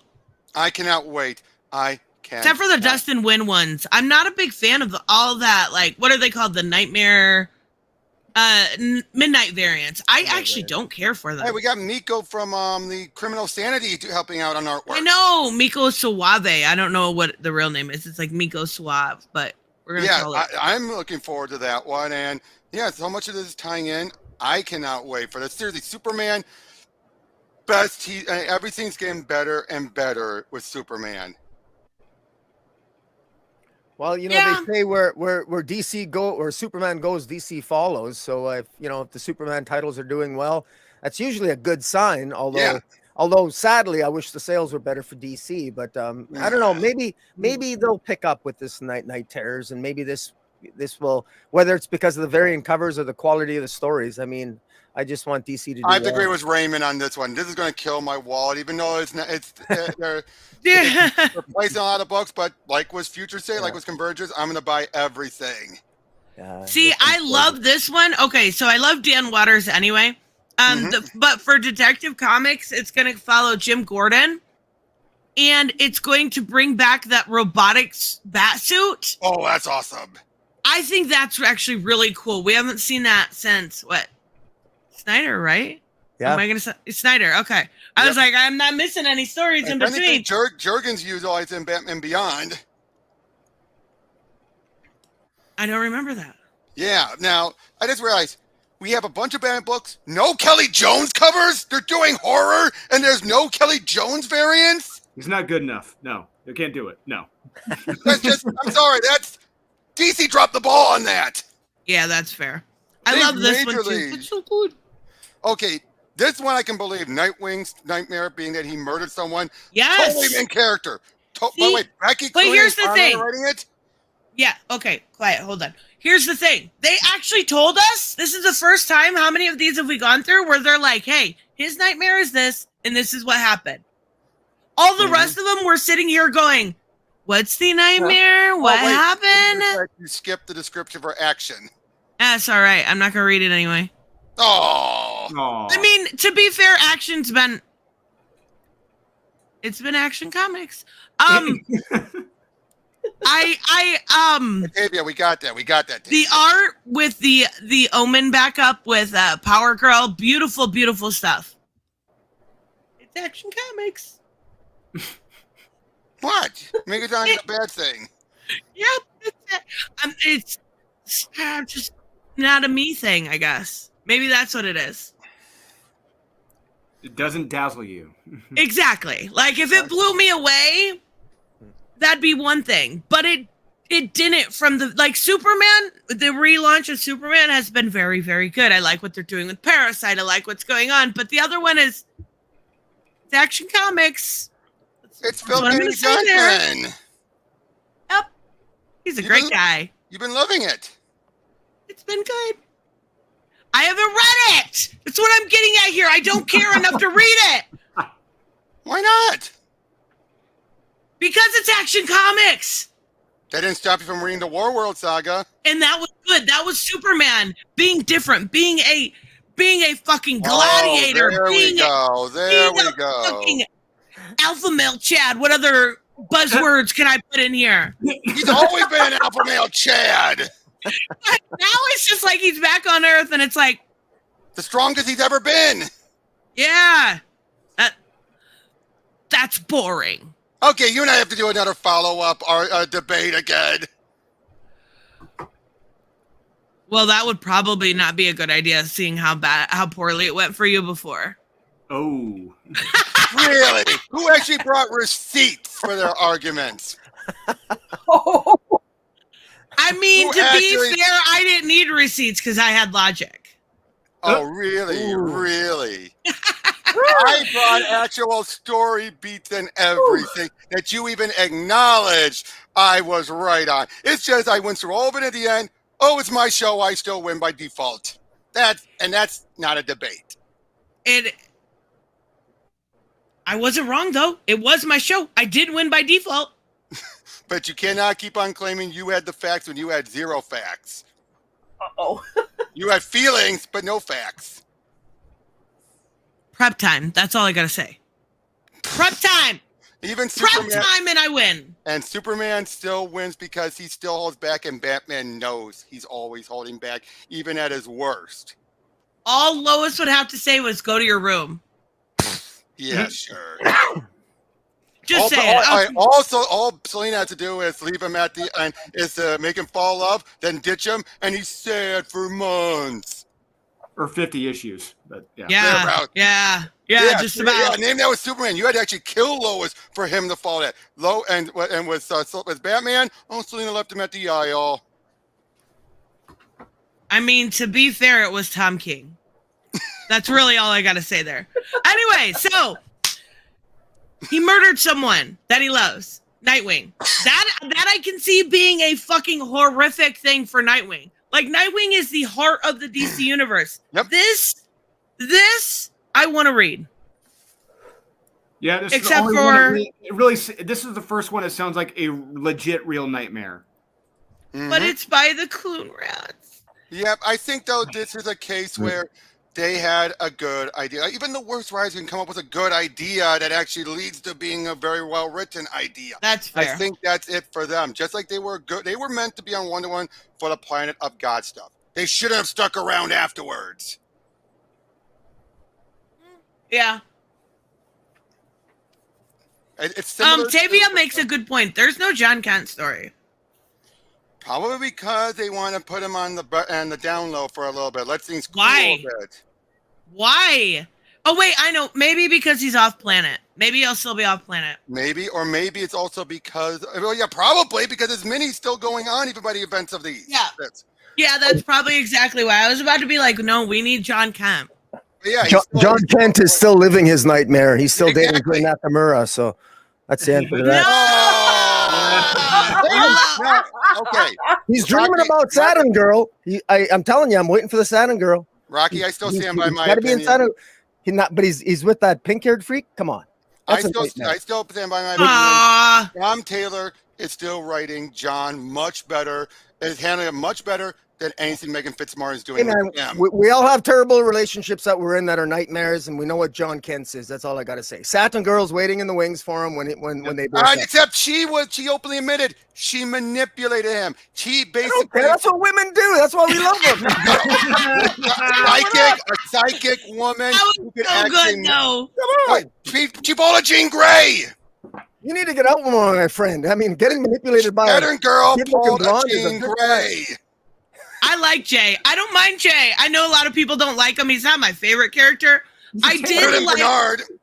Yeah, way better than Bernard. At least Jay has a purpose. Jay is at least somewhat kind of heroic.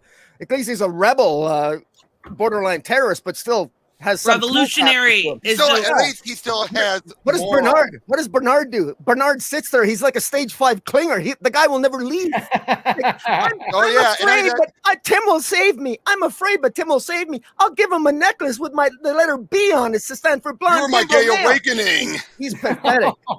Yeah, it's Bernard so bad. Is insanely bad. It's not even Bernard. It's not even the original Bernard. It's just. I bet you he's a fake.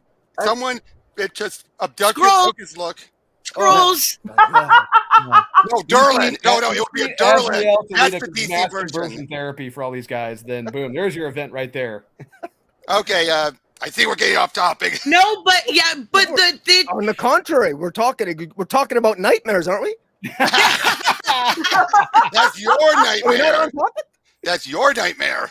I will say I did like the moment between Jay and Lois in this last issue. The promise moment, that was cute. Oh yeah, that was so Lois. That was such a Lois moment. But that was like positive on Lois's part. So I mean, I liked it.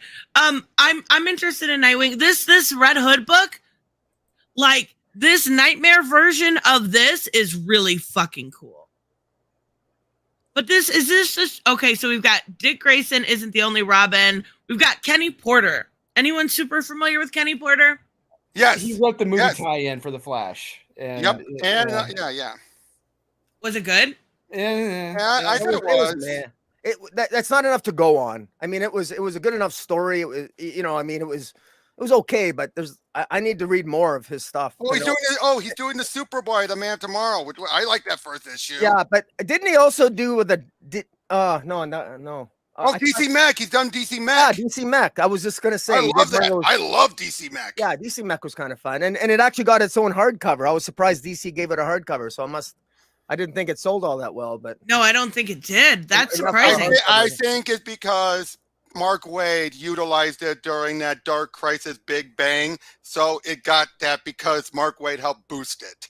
Oh, that could be. Got a Liam Sharp variant though. Like I would love that idea. But yeah, I think give me Kenny over Fitzmart. I think Fitzmart is done. I think she's done. She's cooked. She's done.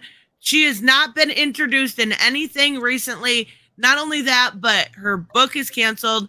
Everything she's done is they're going to end up bridges. She's burned too many bridges. Yes. No, she's pissed off too many people. Even when you have like the cautiously optimistic fans like me going, "Oh my God, shoot me now." Dark Crisis killed it for her, I think. I think any goodwill she had, Dark Crisis ruined it. When you have even people who are part of the left, culture war stuff saying, "You are insulting us, you done screwed up." She probably thought that, here's my guess, I think Fitzmartin thought any of the people who'd be offended by what she was saying about Dark Crisis Young Justice were just on the right, that deserved to be insulted, and ended up realizing, oh crap, everyone on every side loved it, and I just insulted everyone. She went out of her way to insult everyone. Yes. That was the issue. She went out of her way over and over again to insult anyone. And when you do that, you're going to piss off the large majority of the fans. For one, you said people on the right that deserve to be insulted. I don't think anyone deserves to be insulted. I don't feel that way. I meant in her eyes, they felt. Oh, okay. I didn't say that. I said, again, she felt they deserved it. Yeah, I guess I get that. Let me get this real quick. Gary, thank you so much. The wise Carl Pinkington once said, "I think moaning is good for you. It makes you feel alive. That's why I can't live in America, because everyone thinks you should be happy. It's all about living the American dream." I like America because our taxes aren't that high as England's. I lived there for 2 years. Wait, you lived in England for 2 years? Yeah, I did. That's fucking wild. I didn't know that. Yeah, when I was active duty Air Force, I was stationed there for 2 years. And by the way, I just looked in. Oh, we got another one from Gary. Oh, Gary, thank you so much. Holy moly. Gary, but if you're living a dream, how do you know if you're awake or asleep? If your dreams are better than your life, there's no point. I mean, you make a fair point. I get it. I just looked in about the writer for this one, Night's Terror, Teen Titans. They did the Demon Hell is Earth miniseries, and I saw Future State Nightwing. Other than that, not that much else. What was the Future State Nightwing again? Hold on one second. Gary, thank you so much. I get exactly what you mean. I do, yeah. But if your nightmares are worse than your living reality, that's pretty bad. Okay. What was the Future State Nightwing story again? I can't remember. Drew it, and it was where Nightwing went to Arkham. Oh, and he met up with I Am Not Batman guy? Yeah. Yeah, that was all right. But I think that Demon Hell is Earth book wasn't that bad. Demon Hella's Earth book. Yeah. What the fuck was that? Basically, it was just a mini series dealing with Etrigan and Blood, and they're in Death Valley because apparently that's where Hell is. An opening in Hell is. Oh, okay. All right. Well, I mean, we'll have to wait and see. Then we've got Teen It was from Titans. 2017. It was from 2017. Okay, so that's this Andrew Constant here. Okay. Yeah. All right. Well, I'll give it a chance. Is Scott Godlewski? Yeah, that's an artist that's been on a bunch of the recent books. That's the artist. Yeah, I knew that was the artist, Robert. Sure. I mean, I kind of feel bad for Beast Boy here. This looks extremely painful. Ugh. So, a question about Beast Boy. Did they completely write out the cyborg? Yes, that was at the. Why did I keep having to remind? Am I the only one that actually read the ending of Teen Titans Academy? Yes, you are. Yes, you are. They rushed for sure. Through, you are. Besides Rocky. Yeah, they rushed through wrapping that up. That was resolved by the last issue of Teen Titans Academy, and it was all taken care of just mostly off screen. Did somebody say, "Hey, we figured it out. We're back to normal." Yeah, terribleness. And that was Tim Sheridan, right? Well, yeah, but to be fair, he obviously had to wrap it all up anyway, rather than leave it dangling. So I don't blame him when he only had 2 issues to wrap things up. I mean, yeah, but that book just wasn't good. Yep, I'm gonna find those images so I can show it, so you two can finally stop asking. I didn't know either. I've told you, and you keep forgetting. Yeah, that shows how important that is. I didn't know because I thought that was gonna be the big twist in Dark Crisis where they're gonna reveal. It's like, in case you forgot, they're actually combined. So he never died. No, yeah, it literally. I found it. It literally happened off screen. That's so bad. You can't do that in a comic. You can't. But well, it's because they were focusing on so many other stuff, including the George Perez homage. Yeah, that was cool, but that was about the only thing cool in that 12 issues. Let me bring this up here. Where is it at? Okay, there we go. Yeah, there's them when they're merged. And then, yeah, they're talking about they have a spell that might work out on it. Then we also have the stuff with Shazam trying to wrap that stuff up. We see then the Perez XP and homage. And then when we see them, yep, apparently Raven did something off screen. There they are, right back there. Oh my God, why? No. Wait. Oh, actually, wait. We're still. Actually, nope. I take it back. Yeah, it's a good illusion. A very good illusion. It's an illusion. He says an illusion. So, yeah. So basically, they're trying to say is, oh, yep, it's resolved by making an illusion. No, it's so bad. Okay. In other words, it's not resolved. Yeah. So in other words, but then it's not resolved. It's an illusion. Yeah, it's an illusion. But then how did he get his eye shot through? Good question. Well, that's the question that's not answered. So yeah, I know, but I'm just saying, either way, he at least tried to give some resolution. It was a bad resolution. Sort of. Yeah. Okay, thank you, Empire, so much. Gotham reports that Catwoman has been practicing cleaning herself like a cat. Sources say she even cleaned a load that Bat Dude blew just above. Wait, what? Wait, what? He always does this. Empaz always does that. He starts off fine and then sneaks in right into the dirty. That just above her pooky hairline while spotted on a city rooftop. Empaz, you are good at this. Went straight in for it. He was like, I don't fucking care. I'm going as dirty as possible. I am not even... Yeah. He starts off one way and immediately zips off into another. Oh my God, I'm paused. Thank you. I think you made me read that out loud. He's got when hasn't he? That's true. Okay, so we got Flash's book here. Unfortunately not written by Jeremy Adams. And not also written by Cy Spurrier. So okay. It could have been a perfect lead-in. Yeah, but doesn't the Flash Horror book begin in June, or is it? Yeah. No, it's September. Yeah. Okay, so this explains why they waited then for that. Well, that's the whole point of these. They're supposed to be in July and August. buying time, and then come September is when they're doing it. So obviously this is all being used to buy, especially those two, Tom King and Cy Spurrier, time to get their stuff going. Yeah, that's fair. We got the Mary Marvel. Is this Mary Marvel or just Shazam? Shazam. I love that Shazam cover with the red bleeding off his costume there on the the right one. This one?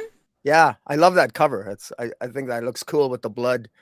With the I see it now. I thought, okay, I get it. Yeah, I thought his cover was just I like it.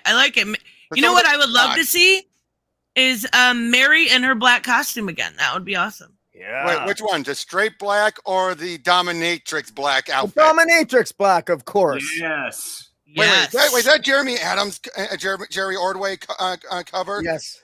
Oh, that's awesome. Though. It's a 1 in 25, though, I think. Yeah, you seriously, Jerry Ordway, one of the definitive people involved. I hope he does an issue with Mark Waid. I hope. You know what's funny is that at Baltimore, I'd asked him to do some like cover work for Born of Blood, but he said he couldn't. He was busy with DC, so he's doing a lot of cover work. So yeah, awesome. That's awesome. I'm so glad Jerry Ordway is one of those creators. To him and Jose Luis Garcia Lopez still getting work from DC when others should have as well. But yeah. And Tavia, it's a nightmare. What do you expect? Of course, it's going to be one of Mary's worst dreams. Mark Waid. I mean, as of right now, Mark Waid is the best. Ooh. I hate to use those type of terms, but like he is. He is the best. He's the best at DC right now. And a constant reminder: DC way better than Marvel. Lets older creators be off the hook for the most part and do whatever they want. DC at least knows how to keep a leash on them and make sure, for the most part, some exceptions, but 9 times out of 10, they know hold them on a leash and you get the best out of them because you have limitations. Whereas Marvel, do whatever you want. We don't care. We're still going to be #1 in sales. We have all the Disney and MCU money. Do whatever. Gary, thank you so much. It was a joke. Watch. I thought it said it was a joke, you idiot. I was like, dang it, Gary. It was a joke. Watch An Idiot Abroad on YouTube. Carl is a funny, miserable guy, and his brain works different. Yeah, those are funny. Yeah, those are actually very, very funny. Do check those out. Yeah, they're very I am going to have to check it out. I've never even heard of it. But thank you, Gary. I appreciate you. I will look into it. I've never, ever heard of it. Okay, so we got the Shazam one. I love, Francesca Mattina. Oh, we have the Green Lantern one now. Yes, we got Green Lantern. Great cover. There's Deodato in the middle. It's beautiful. Jeremy Adams. Oh, wait, yeah. Okay. All right. Yeah, Mike Deodato, he's doing a lot of DC work right now, which is amazing. I can't wait. Wait, who? Mike Deodato. Mike Deodato. Oh, yeah. Didn't we have a cover like this for last month where Sinestro was looking all sexy? You guys remember that cover? He was like hot Sinestro. It was so weird, but I kind of digged it anyway. It's like, is that Kelly Jones on that cover? Which one? Yeah, it is. It is the 1 in 50. Where? Why put him on a Green Lantern when he should be on a Batman? Yeah, that's a good point. I love that though. That's so good. Okay. Oh, Simon. When was the last time we seen Simon? Doesn't look like him. And that variant cover right in the middle. That's Simon Baz. When's the last time we've seen Simon? Oh, yeah. Well, Simon was in the run. Yeah. Jeffrey Thorne run. You're right. Yeah. I just forgot. It's been a while since anything with his stuff. Yeah. I mean, yeah, I love it. Green Lantern. What's his biggest fear? He's just gonna face it. We're not gonna know what it is. And we got a backup of Sinestro. Mm-hmm. Which actually been interesting. Him dealing with his own fear. I mean, he has plenty of fear. Yeah, that might be a little bit interesting. This is just my bias here, but if we're talking fears here, we should have brought in Jessica Cruz. I was just going to say that. Resolved that. Have they resolved any of that stuff with her? Not really. No, it's like this is the perfect time to bring her back because when she was introduced, she was agoraphobic. She was terrified, petrified. And she's been part of Sinestro Corps, and then come Dark Crisis. Oh, she's back to be a Green Lantern. No explanation given. Just have it like the power. Her nightmare, the power ring never left. The power ring is taking her over. She's turning into a monster. Just still feels. No. That ring. You mean power ring? No, that got destroyed when Jeff Johns. Yeah, it did. But say that's the nightmare. It never did get destroyed. Yeah. Okay, that would be an interesting nightmare. That would be very interesting. So the Zatanna one was Doom Patrol. Yeah, Look at that booty shot.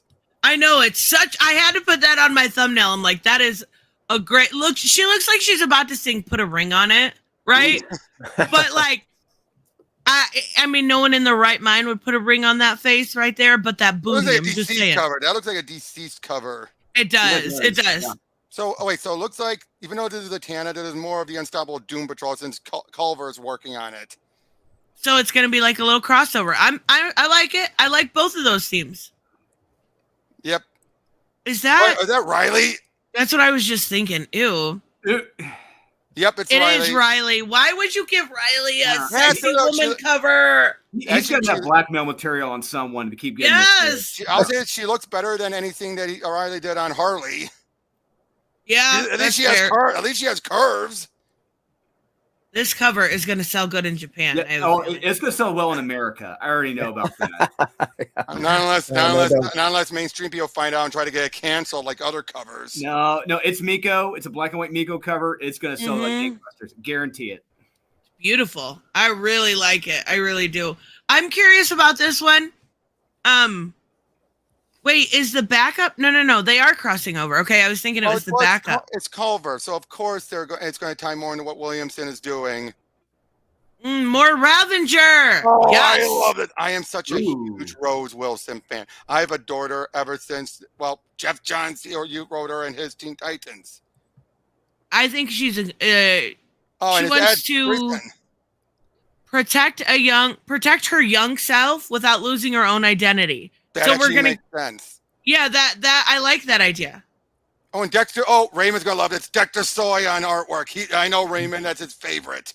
Dexter Soy is so talented. He is, and Ed Brisson wrote Deathstroke. He wrote the origin, Deathstroke origin issues, and Ed Brisson impressed me. I thought they would just be sort of derivatives, but I was actually entertained by his Deathstroke origin. I was pleasantly surprised. So for the most part, it was really good. I wanted more Green Arrow. I wanted more Green Arrow's confrontation. Although the fact that they never actually said that they wrapped up, it was ending the series with it, and it just quietly ended. Yeah.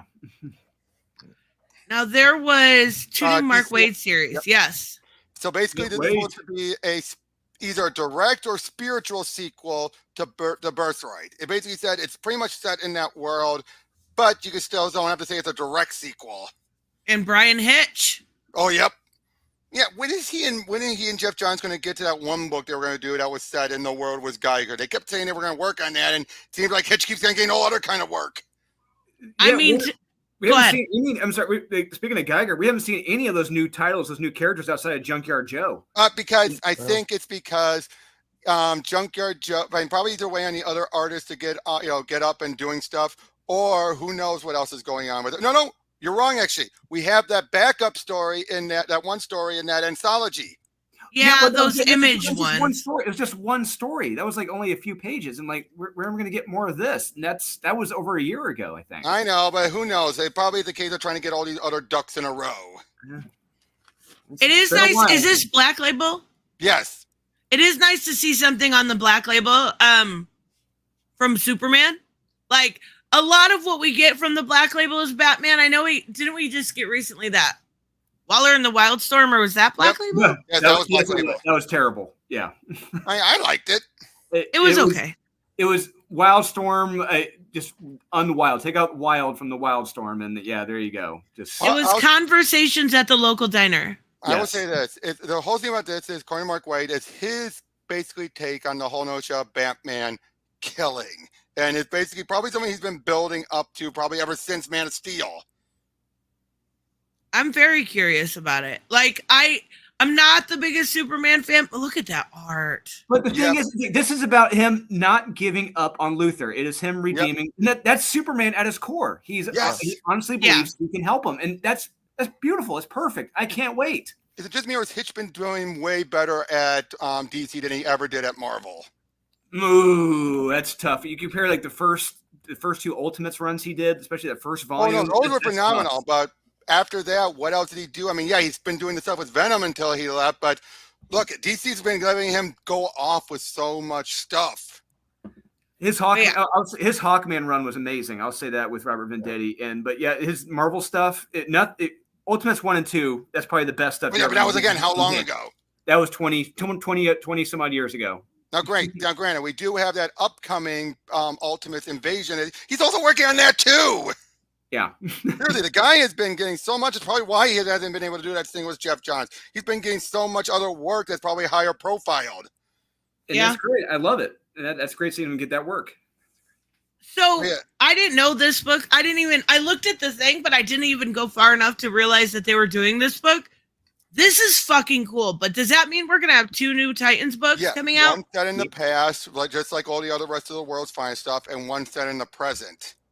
And it looks like he's going more to the pre-Perez and Wolfman Perez Titans. The fact that we are getting Bumblebee, automatic buy for me. This character should be utilized and never, ever, ever is. Yeah, Toadstorbs. Except for Ridley, when John Ridley wrote her.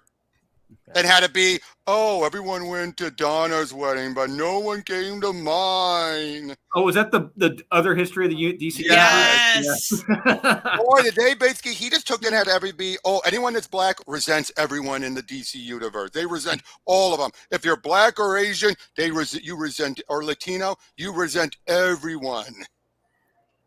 Yeah, that sounds like John Ridley, which blows my mind that John Ridley wrote the Blue Wall book. Editorially mandated. That book was so fucking good. But clearly editorial forced him to do that. They had to. Oh my God. Rocky, did you read GCPD, the Blue Wall? Yeah, I loved it. I think it was consistently the 3 out of the 6 series. 3 out of the 6 issues were my pick of the week. And some of the weeks where there was 15, 16 DC Comics out, so it was really good. But I mean, it's the subject matter is it's not for everybody. They even have a trigger warning up front. So I mean, so it's not for everybody. But I thought I loved what it did. It had all kinds of Gotham Central vibes for me. It was Renee Montoya's character was really put through the ringer. But I mean, wow, it was some pretty serious character work. It was a little bit. It got a little bit heavy-handed in parts. But I was more impressed with the Renee Montoya bits than anything else. And I just want to disagree with Robert a little bit, give you a little bit of pushback on the other side of the DC universe, which I don't think it was quite as bad as you're suggesting it was. It wasn't Bumblebee. It wasn't Black Lightning. Never hated the DC universe. He never hated Superman, and none of them hated anyone. Katana never hated no Asian or black characters. Absolutely over the top, and it's not exaggerated. It's not what I mean. There was a lot more nuance than that. I mean, so I mean, I'm not a huge fan of John Ridley's with the Batman scenario, the Jace Fox Batman. Yeah. But even the character work there was good. And but in any event, I know that's kind of maybe a touchy subject for some. So, but I didn't mind it. But I want to make one quick point about World's Finest Teen Titans here. The brilliance of Mark Waid, that there's 2 ways to change the DC universe. You can take the Jeff Johns approach and have a series called Lost Children and introduce 18 or 20 or 30 lost children and say, oh, boom, there they are. Or you can just do what Mark Waid does. Tell a story set in the past that kind of introduces something you didn't know before.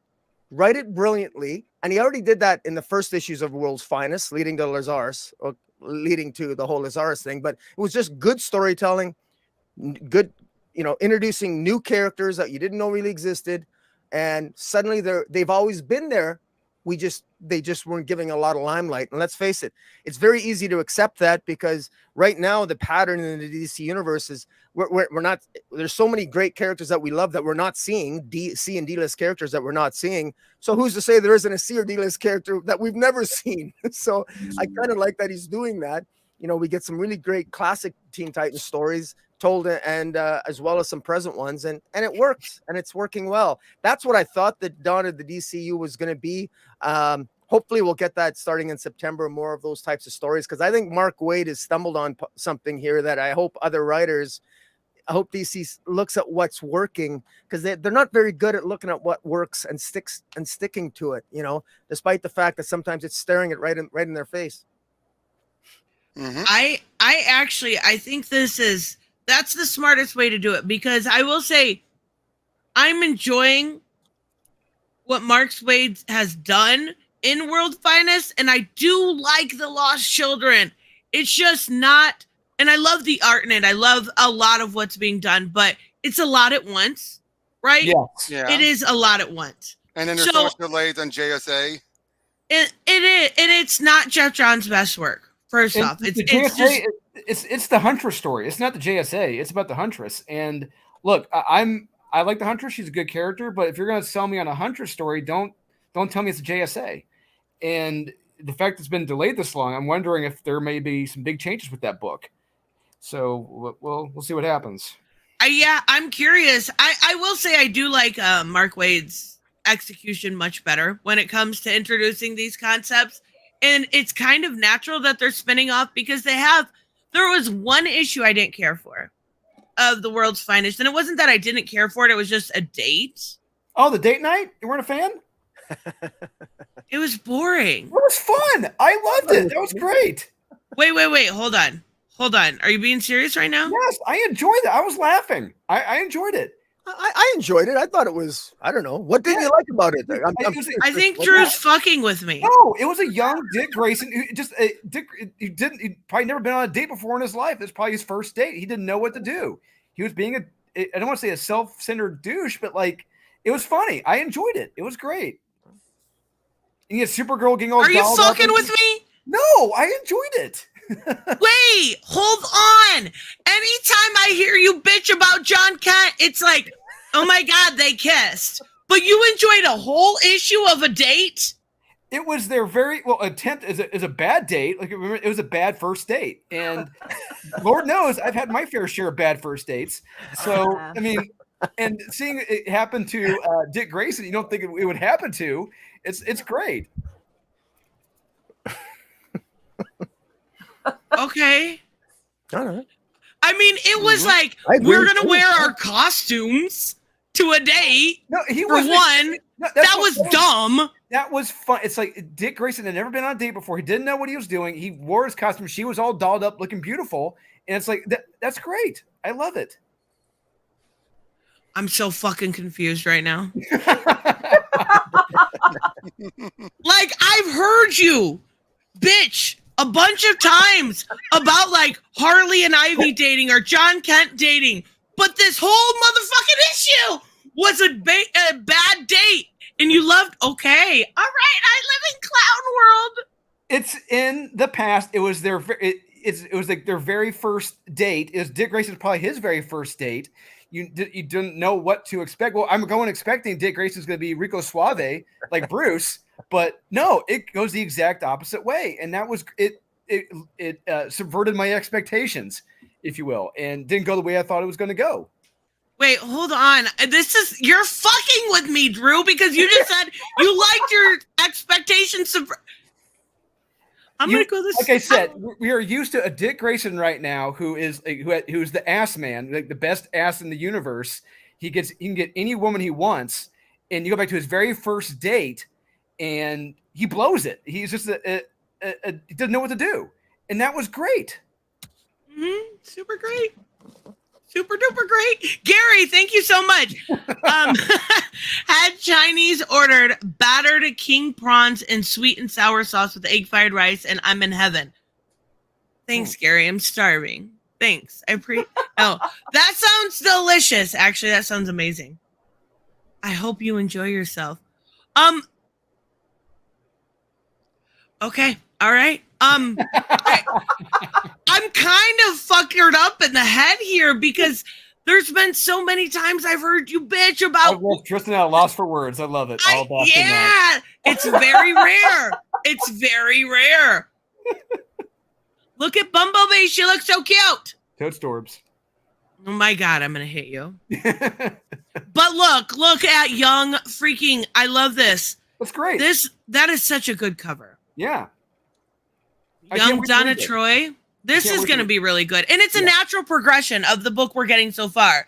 And that's what I sort of started out this conversation as, because we're getting to see these young versions of Dick Grayson and Supergirl, and we're getting the idea of that team existing. So this is almost a spinoff, and it makes 100% sense to have him doing and writing this story. I'm actually really excited for this book. Yeah, can't wait. Call it hashtag. Okay, hold on a second. Hold on. Why are we saying this is set in the past but putting hashtags on it? Or hashtags in the past, or hashtag still a thing? I don't remember that being a thing except for like the past 10 years. Well, you know, the thing is, they're having their way. They're picking and choosing what the past really is. In Right. World's Finest. We really don't know how far back in quote unquote the past it is. So maybe this was 2 years ago, 5. Who knows? Yeah, they're kind of ambiguous. I like it that way, though. I'm not gonna lie, like absolutely, yes. Because then it doesn't fuck with continuity. It doesn't mess anything up in my OCD brain. And at least we know hashtags have been a part of pop culture for like the last 5, maybe 10 years, 5 to 8 years. So it's somewhere in that window. Yeah. Yeah, I'm excited. I think these are really good additions. I'm cautiously optimistic about Night Terrors, but definitely excited for Mark Waid. Like Mark Waid at this point should just help Joshua Williamson out on that spear fronting of the line. And I think it would make a lot of sense because he's obviously not getting the help from Jim Lee, and Mark's doing such a good job on everything. MP, thank you so much. DC could do an entire line of World Finest series set in the classic Bronze Age era. Yeah, absolutely. And you know, the one disappointing factor is if you look at the sales numbers for World's Finest, it's like down at number 50, which is it's disappointing and it's shocking because I mean, arguably it is the best book from DC right now, and this should be much higher than where it is. I would say word of mouth, but I think it's been out long enough. Part of me is look. I know Mark Waid has ruffled a lot of feathers in the past, but I'm wondering if that's the factor, if that's the primary factor for this. I'm positive that is a lot of the primary factors. Is that because, he tried to do this to your boy Zach, people are never going to forgive him. And unfortunately, a lot of his stuff, like after his Daredevil stuff at Marvel, when he went and did other stuff, didn't help. But even then, I think he was still at a burnout by that point. But I think now he's back. Yes, this is the best Mark Waid's done in a long time. And but again, he hasn't been at DC for decades. Yeah, decades, yeah. And if he's doing a sequel to Birthright, I'm there. More World's Finest stuff, timeless stuff. Give me more, please. Everyone needs to be checking these out. I think I gotta disagree. I don't think that idea of him ruffling feathers against diversity in comics is the issue. I don't think that was a big enough of an issue in the comics world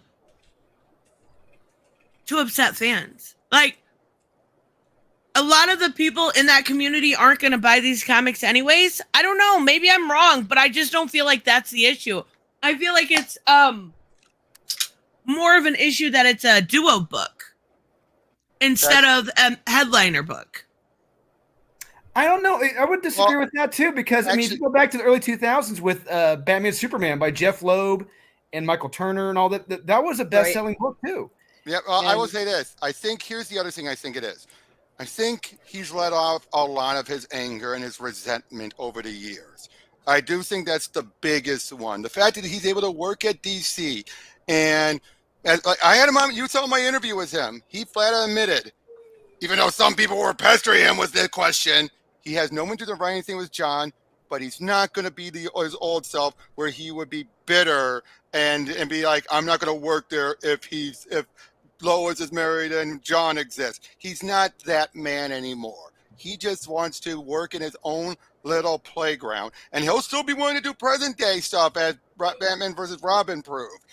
And he'll acknowledge John even. He will go that far. I think that's the thing about it. I think Waid has let go a lot of his resentment that would have held him back all these years.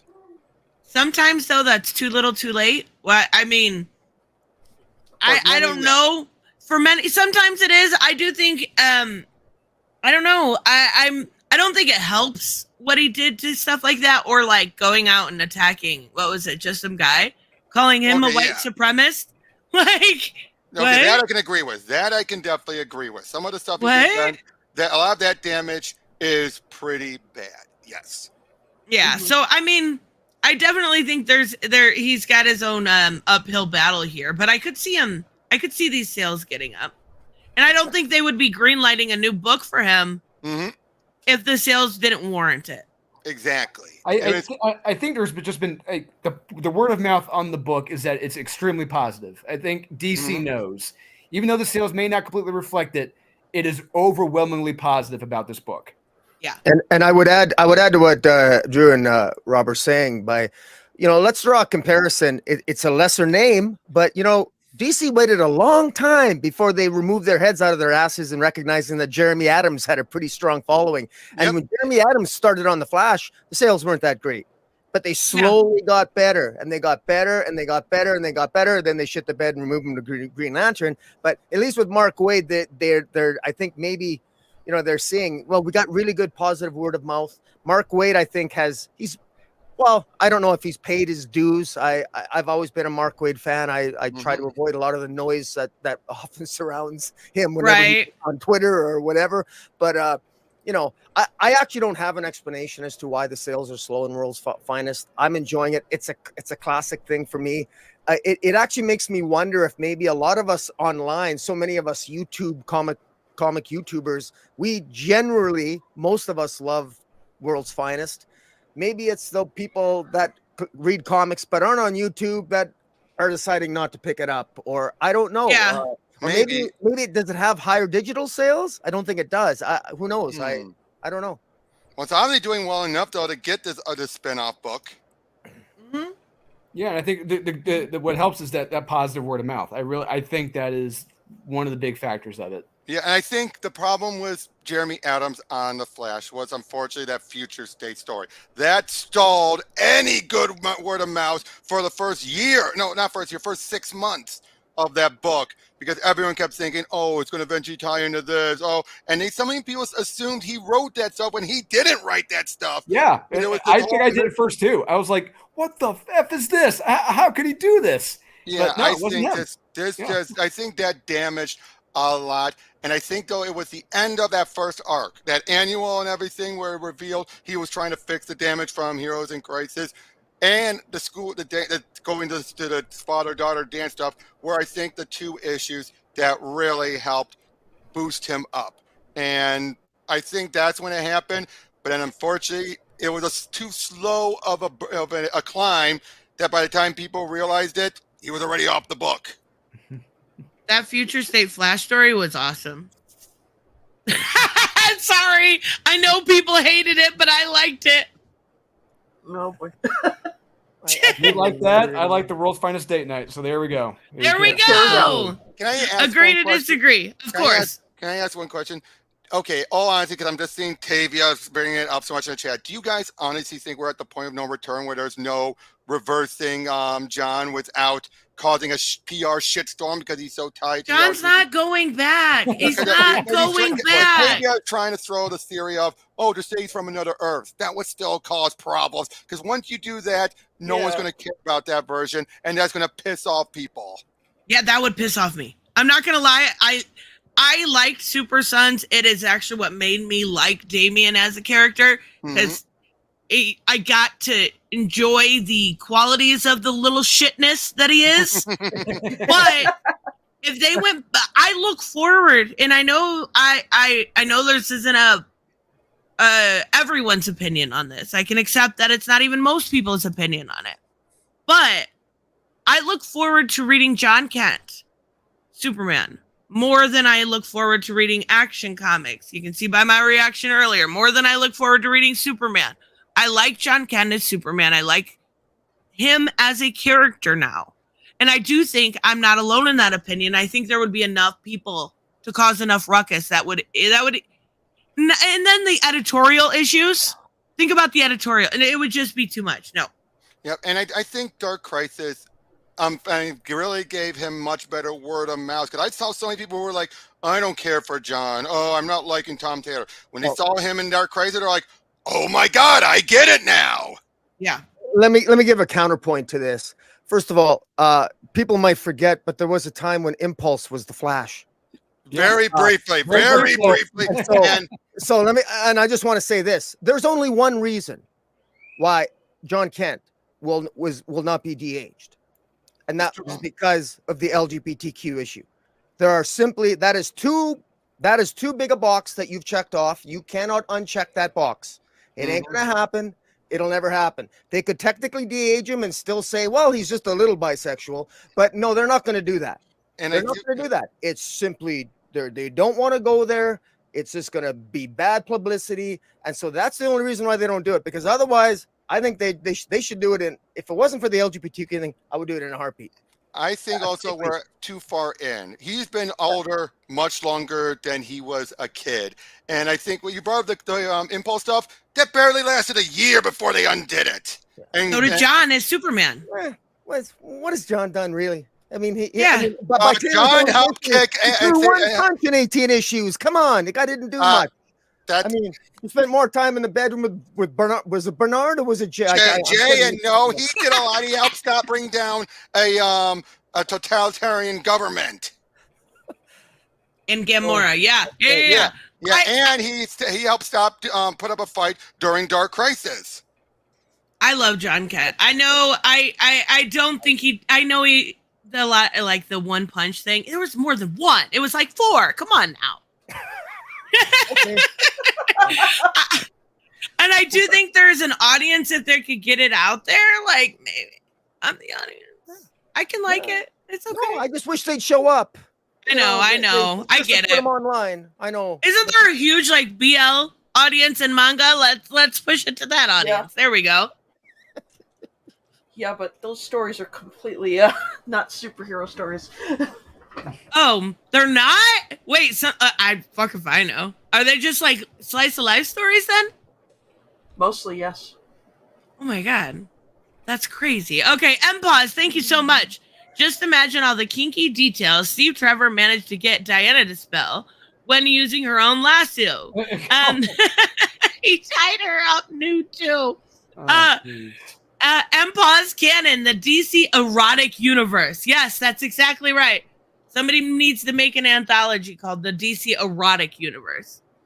I would buy it. Just saying. Thank you so much, M-Pause. I appreciate you. Drew, what do you have going on this week? Just doing my reviews on Monday with my brother. And honestly, that series, our reviews on Mondays are coming to an end here in the next few weeks or so. What? Look, Born of Blood got a lot of attention. I have got a lot of writing gigs, like not 2, not 3, not 4. I've got like 5 or 6 writing gigs I'm doing right now. And it is insane. So cool. So I've got a lot of juggling right now. And we're kind of, and it's like, I don't have time. I don't. And we're doing our last of our reviews on Monday, but we're going to keep doing our Friday things, doing our weekly wrap ups. But I got that. And I got more writing I'm doing. So yeah. Nice. That's good. Well, that's really freaking awesome, but also sucks at the same time because people enjoy your videos. Just saying. Thank you. That's really good though. I'm just kidding with you. Gary, what do you have going on this week? Well, we got Manga Monday. I'm reviewing a digital manga I was actually kind of very invested in, but then the ending kind of ruined everything for me. So I'll be talking about that tomorrow. Tuesday nights, Otaku Tuesdays, me and the squad talking about anime and manga. And yes, I do have an indie comic I've been trying to avoid reviewing for a while that'll be coming up on Friday. Hey, whatever happened to your videos where you read something for the first time and give it a chance? Yeah, I was getting to a point where most of it was like, I was giving chances and I was like, why am I giving these chances? No! Okay, that's fair. Yeah. That's something fair. had to drop with the studying, so. That's fair. Robert, what do you have going on this week? A lot of videos in the can. Plus, I'll be having a review of Dungeons and Dragon and Ingrid and I record tomorrow. Oh, that's awesome. Yep. That is awesome. What about you, Rocky? Same thing as always. Usually every Monday night or Tuesday morning, we release Jason and I of the Comic Source podcast. We just review every DC comic that comes out. Most of them, anyway, 98% of them, except for the odd animated feature or something. But that's really all we have time for. It's a lot of work reviewing. It's a lot of work reading all those comics sometimes, and then with the thumbnails and everything else. And that's really all I have time for, because I do have a day job and I love comics. But I just want to say one thing. Quick note: I love watching these speculator channels, and I love the advice they give. They always say, you got to make this hobby pay for itself. And I'm thinking to myself, comic books pay for themselves? No, I said if I actually had to put in that much work to make my comic collecting pay for itself, that sounds an awful lot like work. Yeah, I will never do that. The amount I spend on comics in a month is ridiculous. But suffice to say, it's a hobby. I love it. It's a great time to be collecting comics. I might bitch and whine about DC comics, but I do love reading them. It's sort of like that pain that you just can't. It's like an addiction.